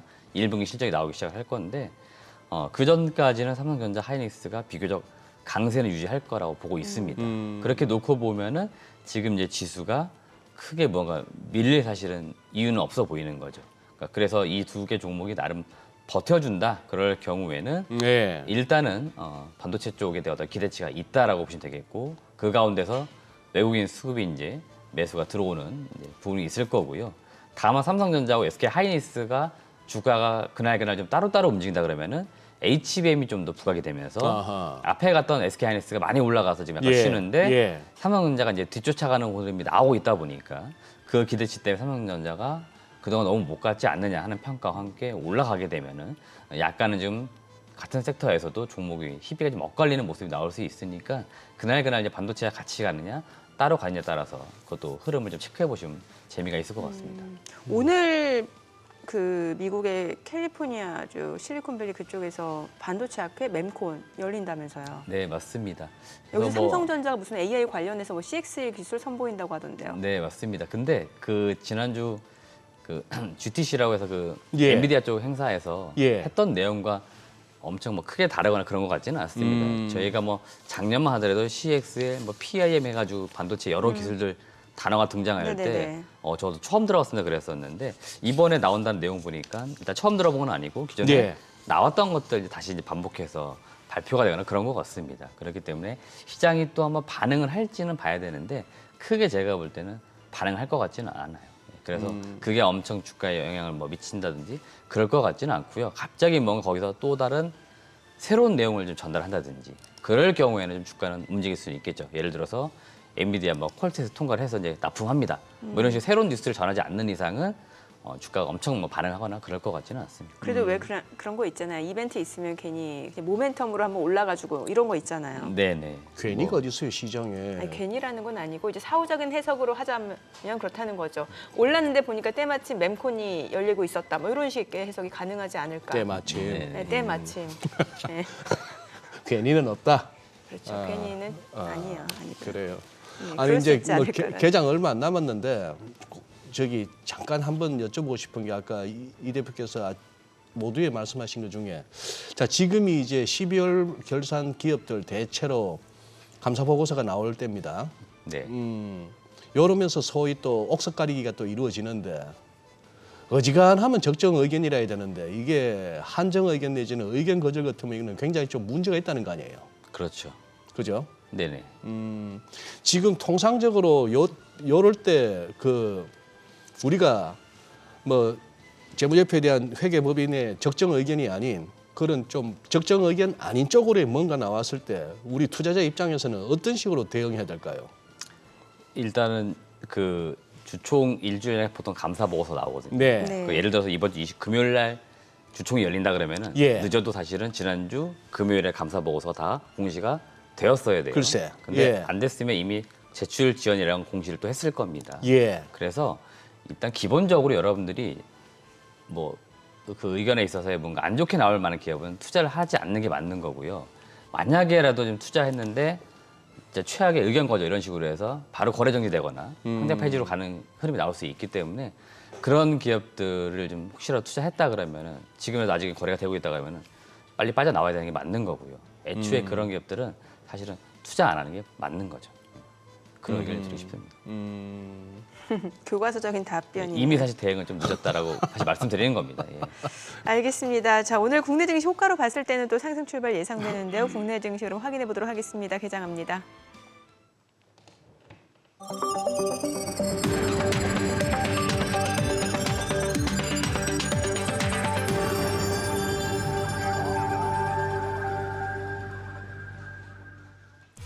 네, 3월 26일 화요일 국내 증시 개장했습니다. 미국 뉴욕 증시가 지난주 사상 최고치 행진을 이어가고 있는 가운데 다소간의 좀 숨고르기 모습들을 좀 연출해내고 있고 어제 국내 증시 같은 경우는 이제 코스닥이 좀 많이 올랐습니다. 뭐 에코프로그룹주를 비롯해서 2차 전지주 강세를 보여줬고 여기에다가 제약바이오 섹터가 또 코스닥 상승을 주도하는 모습이었습니다. 이제 오늘장에서는 다시 한번 또 반도체주가 힘을 내주지 않을까라는 그런 기대감도 갖게 만드는 시장인 것 같은데 오늘 양시장 출발 지수 좀 확인을 해보도록 하겠습니다. 자, 먼저 코스피입니다. 지금 0.69% 호가보다 훨씬 더 탄력적이죠. 2,756포인트입니다. 코스닥 0.2% 상승입니다. 915포인트입니다. 시가총액 상위 종목 시초가 보도록 하겠습니다. 지금 삼성전자가 1.5% 올라갑니다. 79,400원. SK하이닉스도 1.9% 상승합니다. 172,700원이고요. LG에너지솔루션도 0.48% 상승합니다. 416,500원. 삼성바이오로직스도 0.7% 올라갑니다. 846,000원이고요. 삼성전자 우선주도 1% 상승합니다. 66,400원이고요. 현대차도 소폭 올라갑니다. 24만 원에 거래되고 있고요. 기아는 지금 약보합으로 11만 1,400원이죠. 셀트리온이 소폭 떨어집니다. 18만 8,100원. 포스코홀딩스는 보합이고요. 삼성 SDI가 0.2% 상승 보여줍니다. 48만 7,000원에 거래되고 있습니다. 코스닥 시가총액 상위 종목 시초가도 보도록 하겠습니다. 에코프로비엠이 지금 보합권으로 29만 2천 원이고요. 에코프로 0.3% 상승합니다. 64만 4천 원. HLB 2.6% 강세 흐름 이어집니다. 12만 2천 원. 알테오제는 1.6% 떨어집니다. 21만 원이고요. 셀트리온제약이 0.9% 하락합니다. 11만 4,500원. HPSP가 보합이고요. 엔캠이 0.2% 소폭 떨어집니다. 22만 6천 원. 리노공업이 0.8% 하락하네요. 24만 3천 원이고 레인보우 로보틱스가 1% 하락합니다. 18만 8,400원.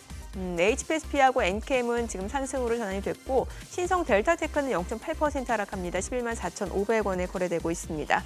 자, 오늘 상장한 엔젤 로보틱스 보도록 하겠습니다. 지금 현재 132% 46,400원 선에서 거래가 되고 있습니다. 공모가가 2만 원이었어요. 그러니까 지금 2배 이상을 웃돌고 있는 상황이긴 합니다만 뭐 호가보다는 이제 상승 탄력이 조금 덜한 편이고 그래도 여전히 뭐 132% 이제 공모가 좀 참여하신 분들 입장에서는 지금 2배 이상 수익이라고 보시면 될 것 같네요.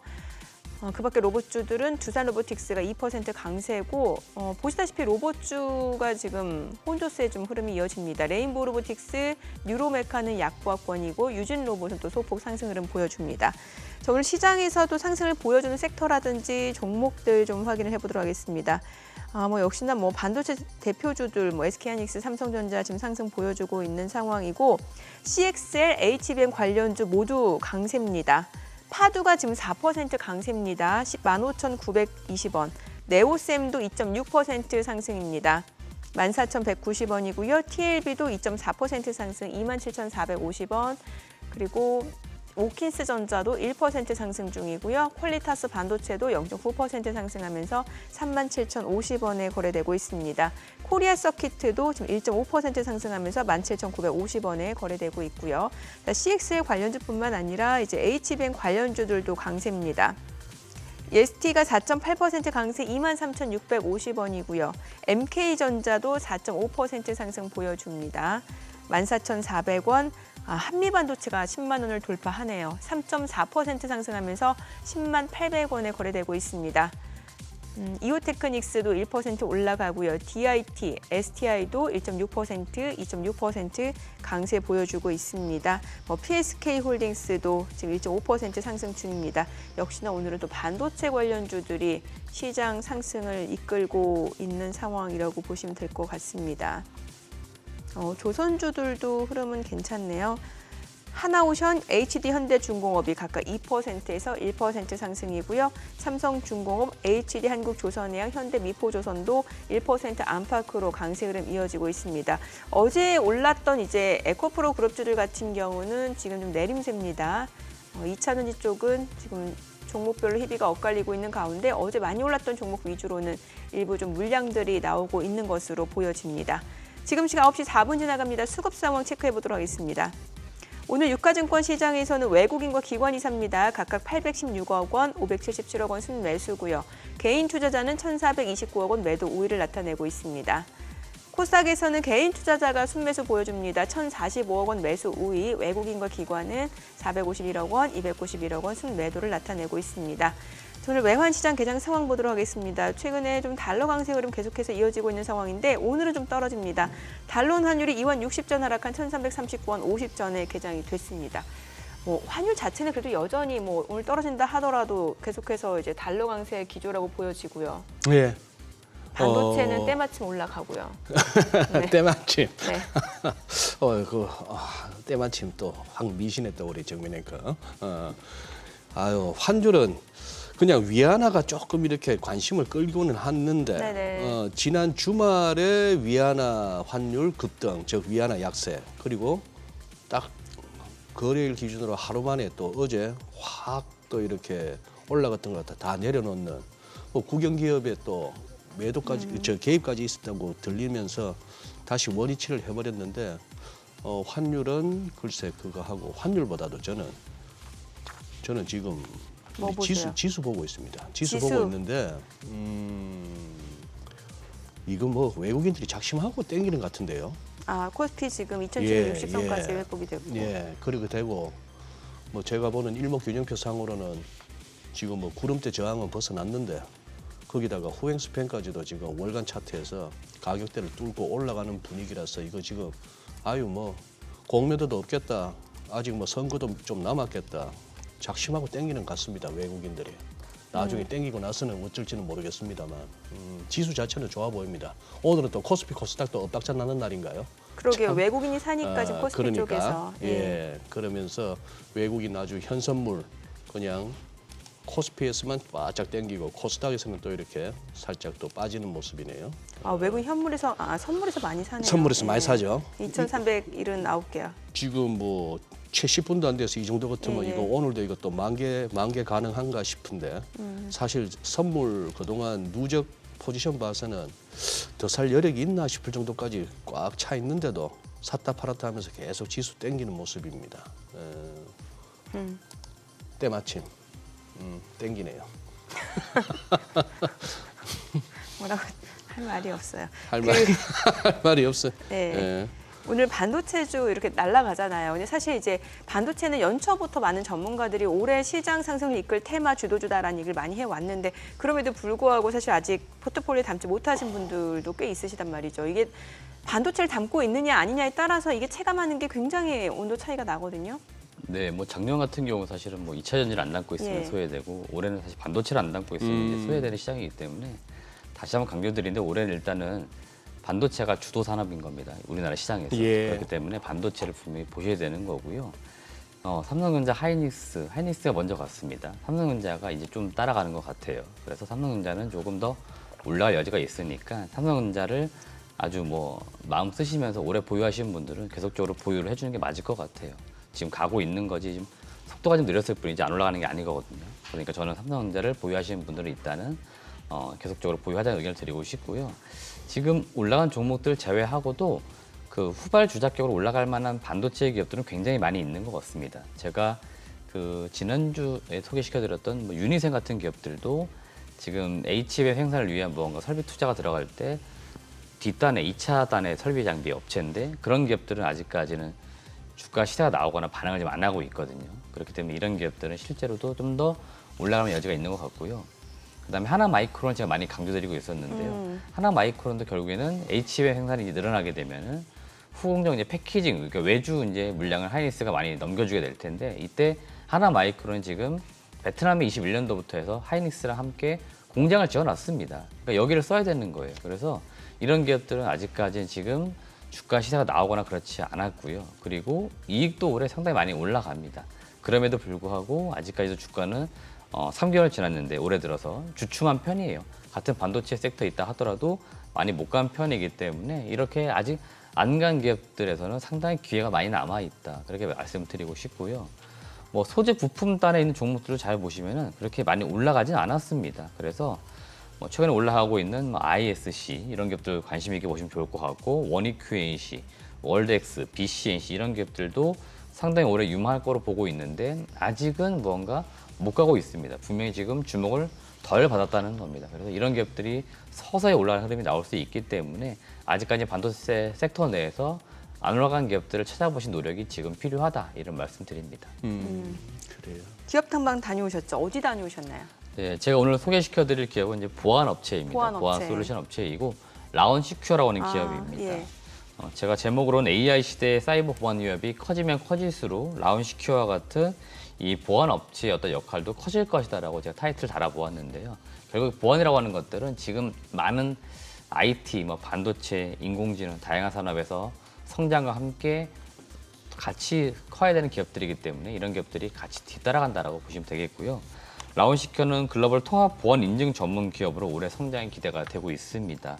동사는 원래 국내 공공기관, 일반 기업이나 금융기관 중심으로 고객사를 대략 한 1,000곳 정도 확보를 하고 있고요. 생체 인증이나 모바일 인증, PC 보안, 모바일 보안 같은 이런 솔루션을 대체로 공급했던 소프트웨어 업체라고 보시면 되겠습니다.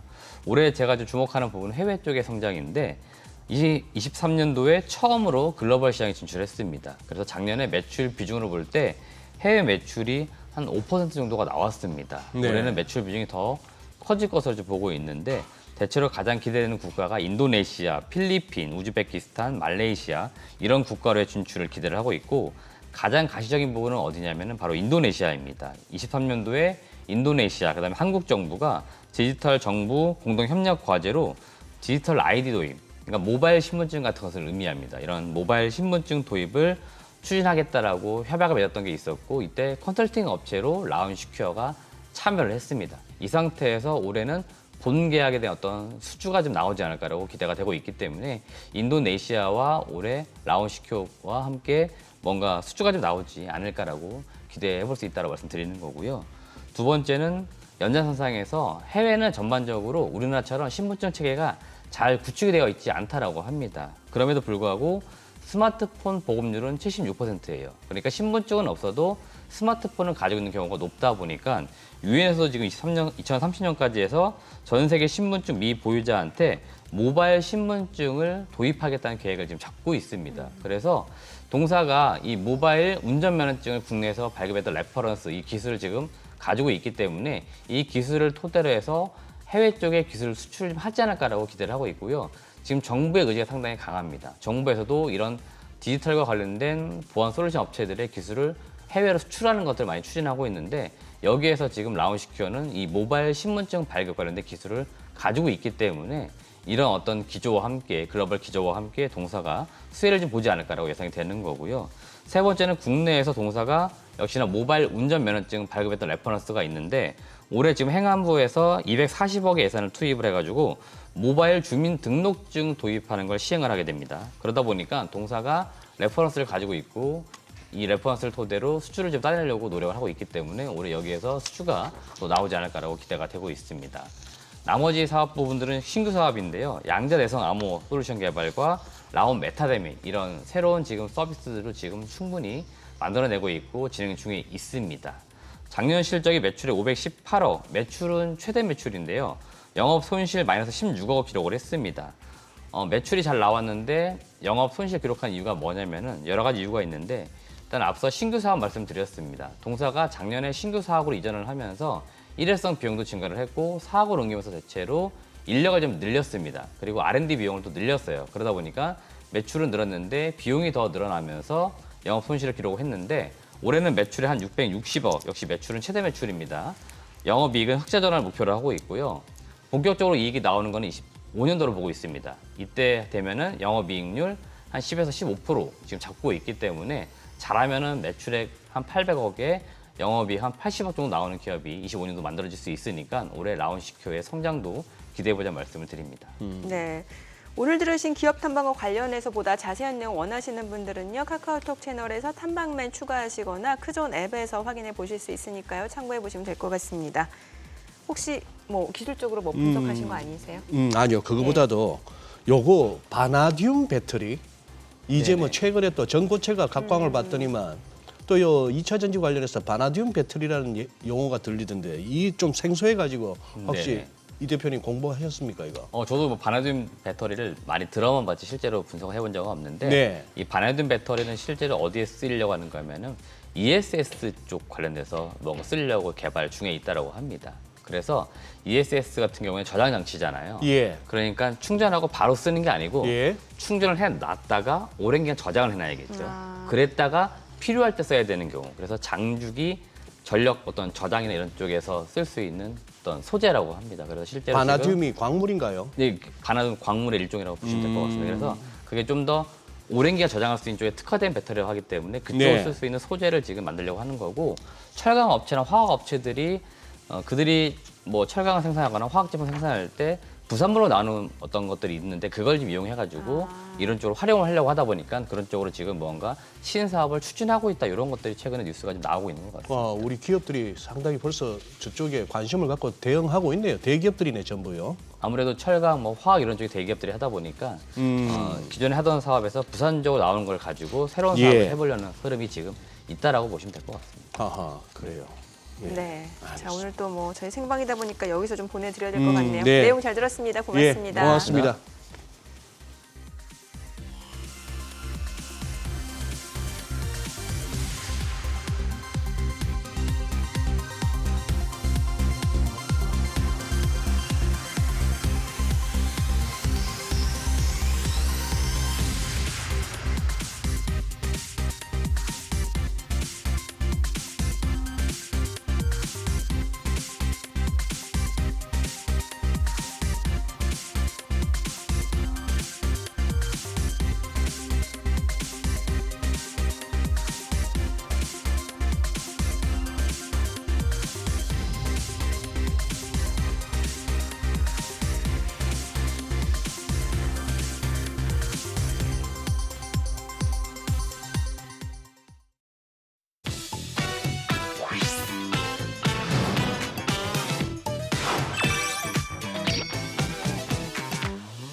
요즘 시장에서 가장 핫한 재테크 정보 남들은 어떻게 하는지 궁금하셨죠? 손에 잡히는 재테크에서 꽉꽉 채워 알려드립니다. 네, 오늘은 백세미나 재무설계사님 전화 연결되어 있습니다. 안녕하세요. 안녕하세요. 안녕하세요. 네, 오늘 어떤 재테크 소식인가요?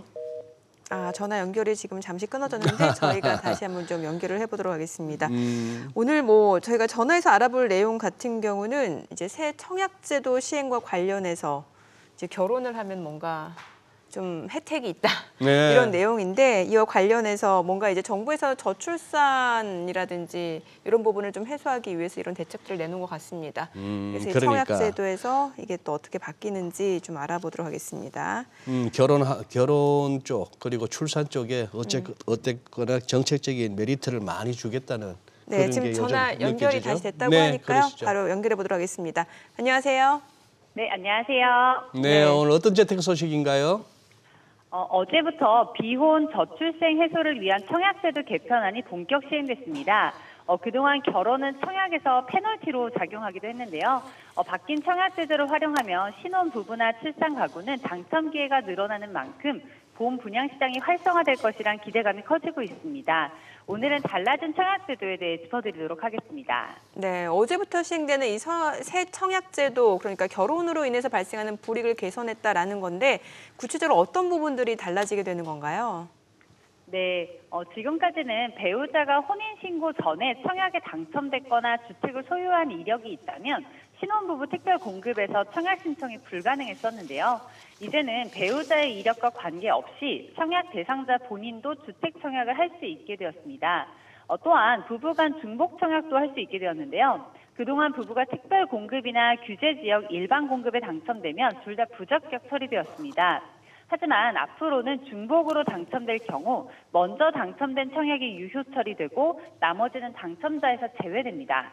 다만 청약 대상자 본인이 특공 신청 때 배우자가 주택을 보유하고 있다면 이는 처분해야 하니 참고하시면 좋을 듯합니다. 네. 자, 또 민영주택 가점제에서는 이제 본인의 청약 통장 가입 기간만 인정되면서 신혼부부들 이제 또 뭡니까? 청약을 위해서 혼인신고를 미루는 경우도 있었는데 이제 배우자의 청약 통장 가입 기간도 인정이 된다고요? 네, 그렇습니다.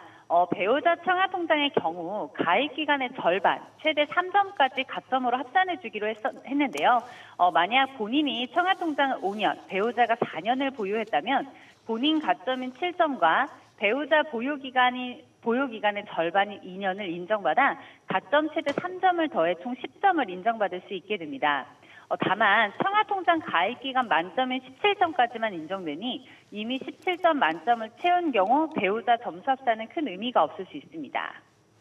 네, 지금 공공분양 특별 공급에서 맞벌이 가구 소득 기준도 상향됐다고 하는데 이건 얼마나 높아진 건가요? 네, 도시근로자 월평균 소득의 140%에서 200%로 상향되었습니다. 이는 부부 합산 연소득으로 따지면 현재는 약 1억 2천만 원, 즉 3인 이하 가구 기준으로 월 911만 원까지 공공특공 신청이 가능했지만 앞으로는 연소득이 1억 6천만 원, 월소득으로 1,300만 원 정도 되는 맞벌이 부부도 청약할 수 있게 되었습니다. 네. 그래요. 또 출산 가구에 대한 혜택도 강화된다고 들었습니다. 연 7만 가구에 달하는 물량이 신생아 특별 공급으로 배정된다고요? 네, 그렇습니다. 입주자 모집 공고의 기준 2년 이내에 임신 및 입양을 포함하여 출생한 자녀가 있다면 신생아 특별 공급으로 주택을 공급받을 수 있게 되었는데요. 공공분양의 뉴홈은 최대 35%를 신생아 특공에 배정하고 공공임대주택은 전체 가구의 10%를 출산 가구에 우선 공급합니다. 또한 민간 분양에서는 생애 최초 신혼부부 특별 공급 물량의 20%를 신생아 가구에 우선 배정하게 되었는데요.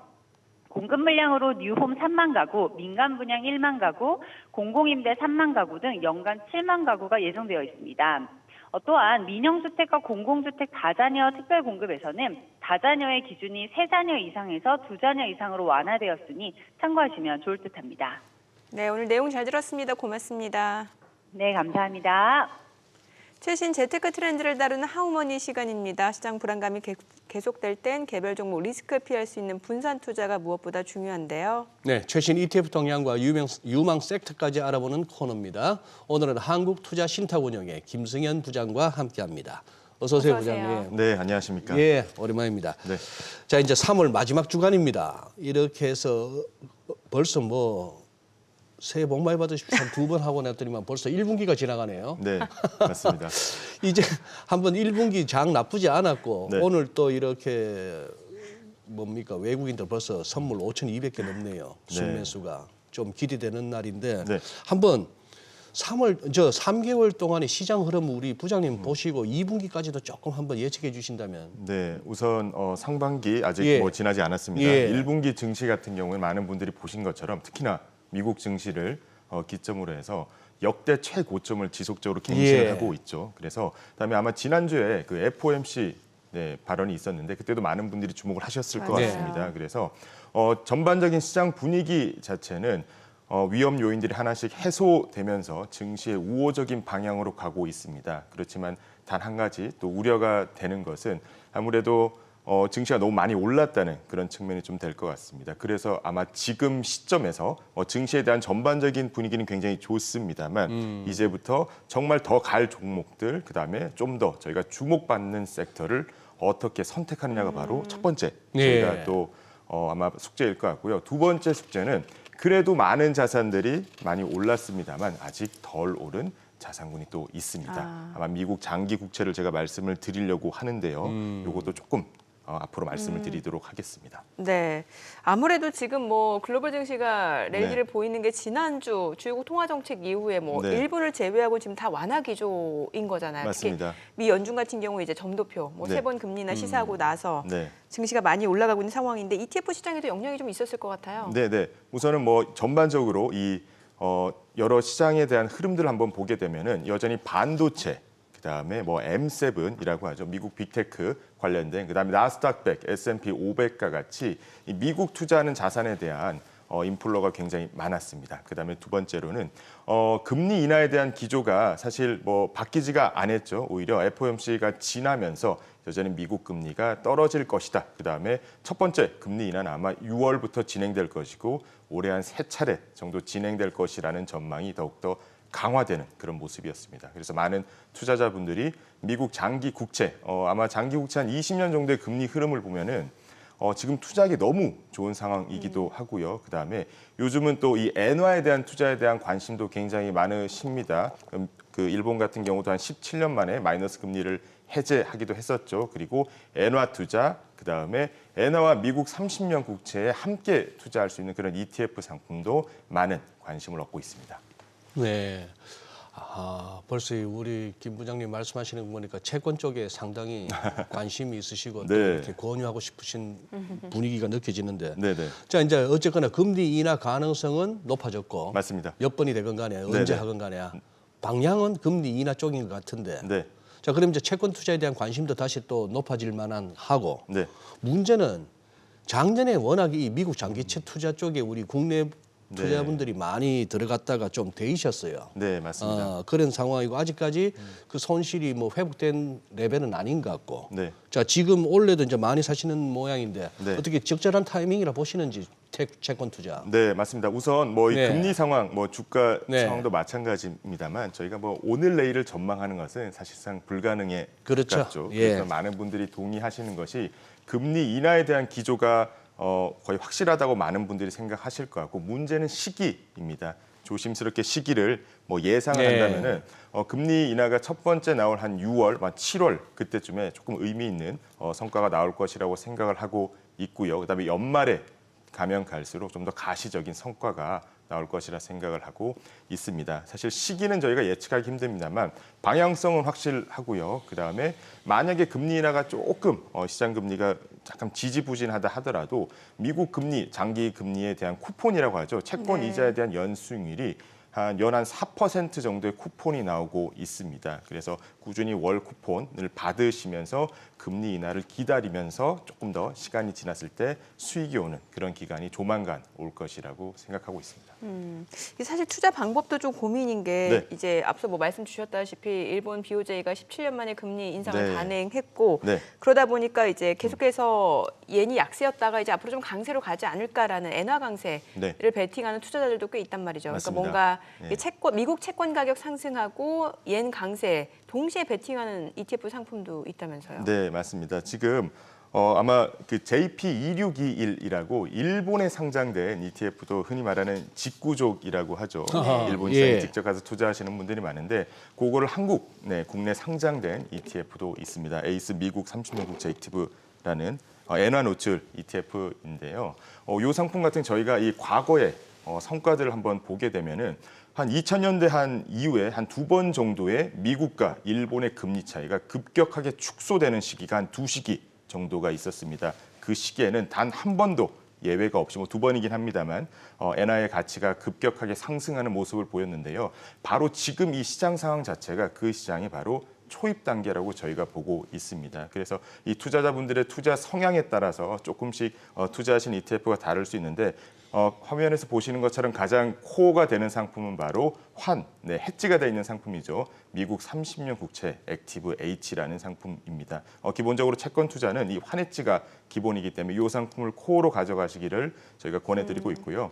그다음에 조금 전에 말씀 주신 것처럼 지금 엔화에도 투자를 하시고 싶고 미국 장기 국채 함께 투자하시는 분한테는 바로 제일 오른쪽에 있는 상품이 가장 좋은 투자 적기라 생각하고 그다음에 어떤 투자자분들 같은 경우에는 나는 USD 환 노출에 하면서 30년 국채를 또 투자하고 싶다 하는 분 같은 경우는 가운데 보시는 상품을 투자하시면 되는데 극단적인 시기로 본다면 저희가 아마 코로나19 시기를 보면은 미국이 기준금리를 좀 빠르게 인하를 했을 때 USD 환이 굉장히 강세인 그런 좀 구간들이 있었습니다. 그래서 제일 왼쪽에 있는 상품 환해지를 기본적으로 하시고 그다음에 지금과 같은 때는 엔화 노출 그리고 아까 말씀드린 것처럼 미국이 뭐 코로나19라든지 그런 급격하게 금리를 떨어뜨리고 USD 환이 상승하는 시기가 오면 또 가운데 있는 미국 30년 국채 액티브 환 노출 상품을 같이 활용해 주시면 좋을 것 같습니다. 지금 저 화면에 나온 저 에이스가 전부 저 한국 투신 상품이죠. 맞습니다. 예. 저기서 네. 저 제일 오른쪽 거 네. 엔화 노출 액티브 환 해지 한 것 같은데. 네. 엔화는 노출이 되어 있고요. 엔화는 노출이 되어 있고. 엔화와 USD가 해지가 되어 있어서 네. 해지가 들어가서 그래서 투자자분한테는 저희 원 환율 그다음에 엔화 환율에 대해서만 노출입니다. 그래요. 네네. 저거는 왜 갑자기 보수가 한 3배 올라갑니까? 요거 워낙 싸긴 싼데. 예. 우선 네. 보수 같은 경우에는 오른쪽 상품은 왼쪽에 2개 상품은 30년 국채, 미국에 상장된 30년 국채만 담으면 되긴 하는데요. 네. 맨 오른쪽에 있는 상품 같은 경우는 엔화가 하나가 더 들어가게 되어 있습니다. 그렇기 때문에 상대적으로 저희 운용력에 손이 조금 더 들어가기 때문에 네. 보수가 조금 더 높다라고 보시면 될 것 같은데 그래도 여기 있는 상품들은 저희가 자신 있게 뭐 보수 측면 또는 운용 측면에서 저희가 객관적으로 가지고 온 상품으로 믿고 봐주시면은 될 것 같습니다. 저도 기본적으로 알고 있습니다. 이 ETF 쪽의 보수는 네. 확실히 싸요. 딴 데 비해서. 네. 진짜 손 많이 가는데도 불구하고. 네네. 그런데 지금 요 M7하고 반도체 얘기 안 할 네. 수가 없는데 아까 네, 표를 맞습니다. 보니까 금년 들어서도 우리 국내 투자자들 제일 많이 산 게 네. 뭐 테슬라, 뭐 엔비디아 이런 쪽이네요. 맞습니다. 예, 예.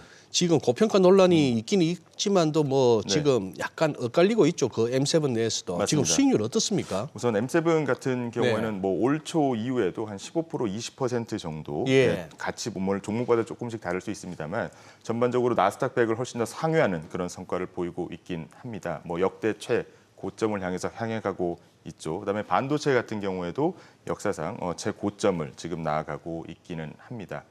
M7 같은 경우 그다음에 반도체 같은 경우도 좀 아마 걱정들도 좀 있으실 것 같긴 해요.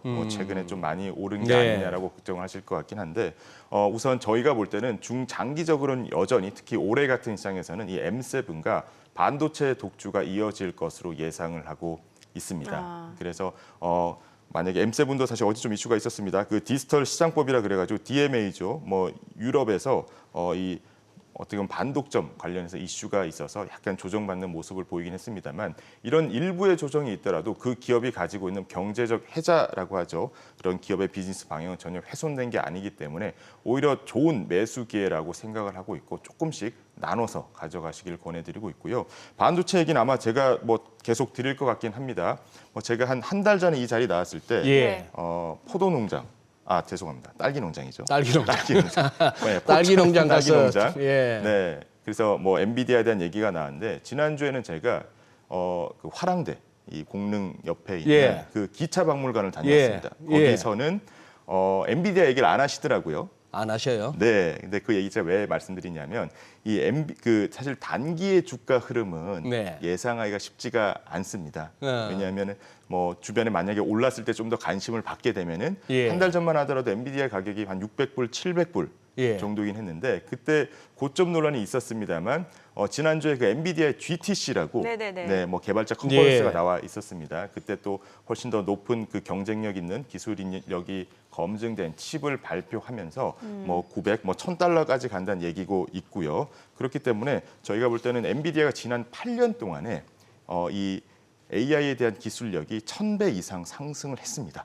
그래서 이 반도체 산업의 특성상 이런 고부가 가치의 칩의 특성상 훨씬 더 그 많은 R&D 비용이 필요한데 엔비디아 같이 돈을 버는 기업, 그다음에 기술력이 압도적인 1위 기업을 중심으로 이러한 투자가 더 이뤄질 수밖에 없고요. 단기간에는 고점 논란이 있을 수밖에 없습니다만 네네. 결국 엔비디아를 중심으로 해서 이 AI 반도체 시장이 지속될 것으로 보고 있습니다. 그러니까 고점 논란을 가져가면서 계속해서 상승세가 이어질 거다. 맞습니다. 왜냐하면 이 기업들이 뭐 돈을 못 버는 기업들이 예. 아니거든요. 화면에 보시는 것처럼 AI 컴퓨팅의 성능이 한 1000배 정도 증가했고 엔비디아 같은 경우는 이 데이터 센터의 점유율이 90%가 넘습니다.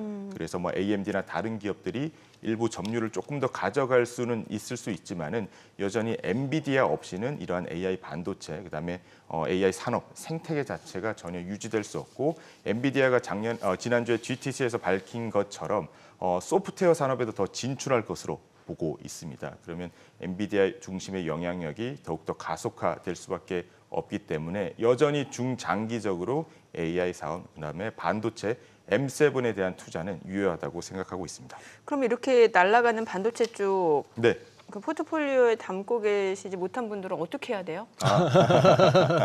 그런 분은 제가 조금 전에 말씀드린 것처럼 우선은 그 반도체에 대해서는 조금씩 월 적립식으로 갖고 가시기를 적립식으로? 네, 투자하기 권해드리고 있고 너무 단기간에 좀 아깝다 시기를 놓쳤다 예. 하는 분한테는 제가 앞서 말씀드린 뭐 30년 국채 그다음에 조금 더 나는 위험을 감수하면서 엔화에 함께 투자하고 싶다 하시는 분한테는 30년 엔화 노출이 중장기적으로 좋은 성과가 날 것으로 기대하고 있습니다. 아니면 아예 뭐 배당 쪽이나 이런 네. 쪽으로 눈을 돌려보는 거군요. 배당 쪽도 좋은 전략입니다. 네네. 왜냐하면 또 주가가 또 많이 올랐을 때는 예. 또 이게 들어가기 굉장히 조심스럽거든요. 그래서 기존에 좀 투자 포지션이 좀 있는 분들, 수익률이 큰 분들 같은 경우에는 저희가 말씀드린 게 일부 매도를 하시고 나서 예. 월 한 8% 또는 9% 정도 나오는 요즘 인컴 ETF가 굉장히 많습니다. 네. 그래서 고점에 대한 부담이 있으신 분들은 연 8% 정도 되는 인컴 ETF로 조금씩 스위칭하는 것도 저희가 권해드리고 있습니다.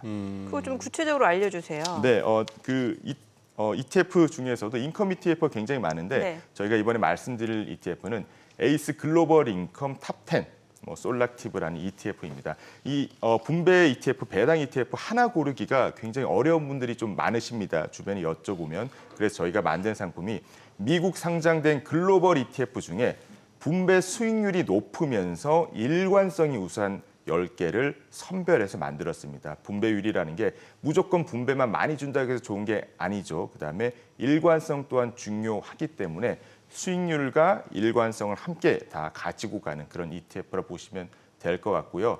연 배당 수익률이 8%가 조금 넘는 8%는 굉장히 사실 높은 수준입니다. 과거 5년 이상 꾸준히 8%를 나온 상품이고 그다음에 수익률 또한 꾸준히 상승하는 상품이기 때문에 고점에서 조금 부담되시는 분한테 적극적으로 추천해주는 상품이고 월마다 분배금을 지급하는 월배당 ETF이기 때문에 정기적인 캐시플로우, 현금 흐름이 필요한 그런 연금 투자자 조금 고령이신 그런 투자자 분한테도 적합한 상품이라고 생각하고 있습니다. 부장님, 저 그러면 월배당 ETF인데 네. 계산하기 편하게 네. 100만 원인 것 같으면 월 얼마 나옵니까? 월 100만 원이면은 한 10,000원 조금 안 되는 금액 한 7,000원, 8,000원? 네. 그것도 연율로 따지면은 8%가 조금 연율로 넘습니다. 따지면은 네네. 100만 원으로 말씀 주셨기 그래요? 때문에 예. 네. 그렇기 때문에 연율로 보시는 게 조금 더 편할 것 같고요. 네. 연 배당률이 한 8% 조금 넘기 때문에 한 달에 0.7% 정도 배당금이 계속 나온다. 이렇게 보시면 될 것 같습니다. 한 1억 넣어놔야 그래도 한 돈 80만 원 나오네요. 그 정도 나옵니다. 그 정도? 80만 원. 네네. 예. 충분히 있으신 걸로 제가 알고 있긴 한데. 아유, 참. 아니 근데 배당 받으면 또 배당 소득세도 내야 되잖아요. 맞습니다. 그거는 15.4%가 내야 되는 그 와중에 또, 그 와중에 또 떼요. 그렇지만 연금 계좌를 활용하시면 연금 계좌 또 그러네요. 네, 연금 계좌 또는 IS와 같이 이 세제 적격 계좌를 활용하시면은 그 과세 이연되는 효과, 저율 과세되는 그런 효과가 있습니다. 요즘 분위기가 네. 예를 들어 그런 거 네. 세금까지도 생각하고 네. 그러면 지금 이제 부장님이 연금 계좌로 들어가면 좀 낫다 하는데 네네. 이걸 전부 뭐 네. 이걸로 다 해결하기는 힘들고 네네. 직접 가면은 네. 친절하게 대해 주십니까? 아니면 뭐 이런 저 네.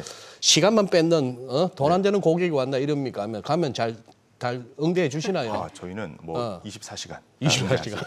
그다음에 네, 요즘 제가 모든 증권사들 전화 한 통이면 된대요. 그럼요. 예. 그다음에 만약에 저희나 저희 직원들이 자리를 잠깐 비웠다 그러면 저희 에이스 ETF 홈페이지에 저희 광고 아닙니다. 홈페이지에 보시면은 저희가 고객 게시판이라고 있습니다. 그 게시판에 메일을 남겨주시면 저희 직원이 빠르게 응대를 하고 있기 때문에 필요한 내용 있으시면 언제든지 말씀 주시면 될 것 같습니다. 알겠습니다. 네. 마지막 전략은 못 듣겠네요. 다 나온 거죠, 전략은? 네, 다 말씀 충분히 드렸고 네. 만약에 아쉬운 게 있으시면 또 다음에 제가 말씀드리도록 네, 오늘 하겠습니다. 내용 잘 들었습니다. 고맙습니다. 네, 고맙습니다. 감사합니다. 오늘 시장 힘이 굉장히 좋네요. 지금 코스피가 1% 올라가고 특히 오늘 외국인 큰 선물 많이 사네요. 네, 외국인들의 배신만 없다면은 이거 지금 우리 100분 모닝쇼 끝나기도 전에 5,400개입니다. 선물, 그러게요. 순매수 누적이 지수는 많이 갈 수 있겠는데 삼성전자를 안 땡기면서도 지수를 끌어올리는 또 신공을 보이네요. 참 SK하이닉스가 또 많이 그러네요. 올라가요. 네. 자, 저희 방송 중에 전해드린 내용과 관련해서 모든 투자 판단의 책임은 투자자분들께 있다는 점 알려드립니다. 네, 세상의 모든 돈 되는 정보 100분 모닝쇼 오늘은 여기서 인사드리겠습니다. 저희는 내일 오전 8시에 찾아뵙겠습니다. 고맙습니다.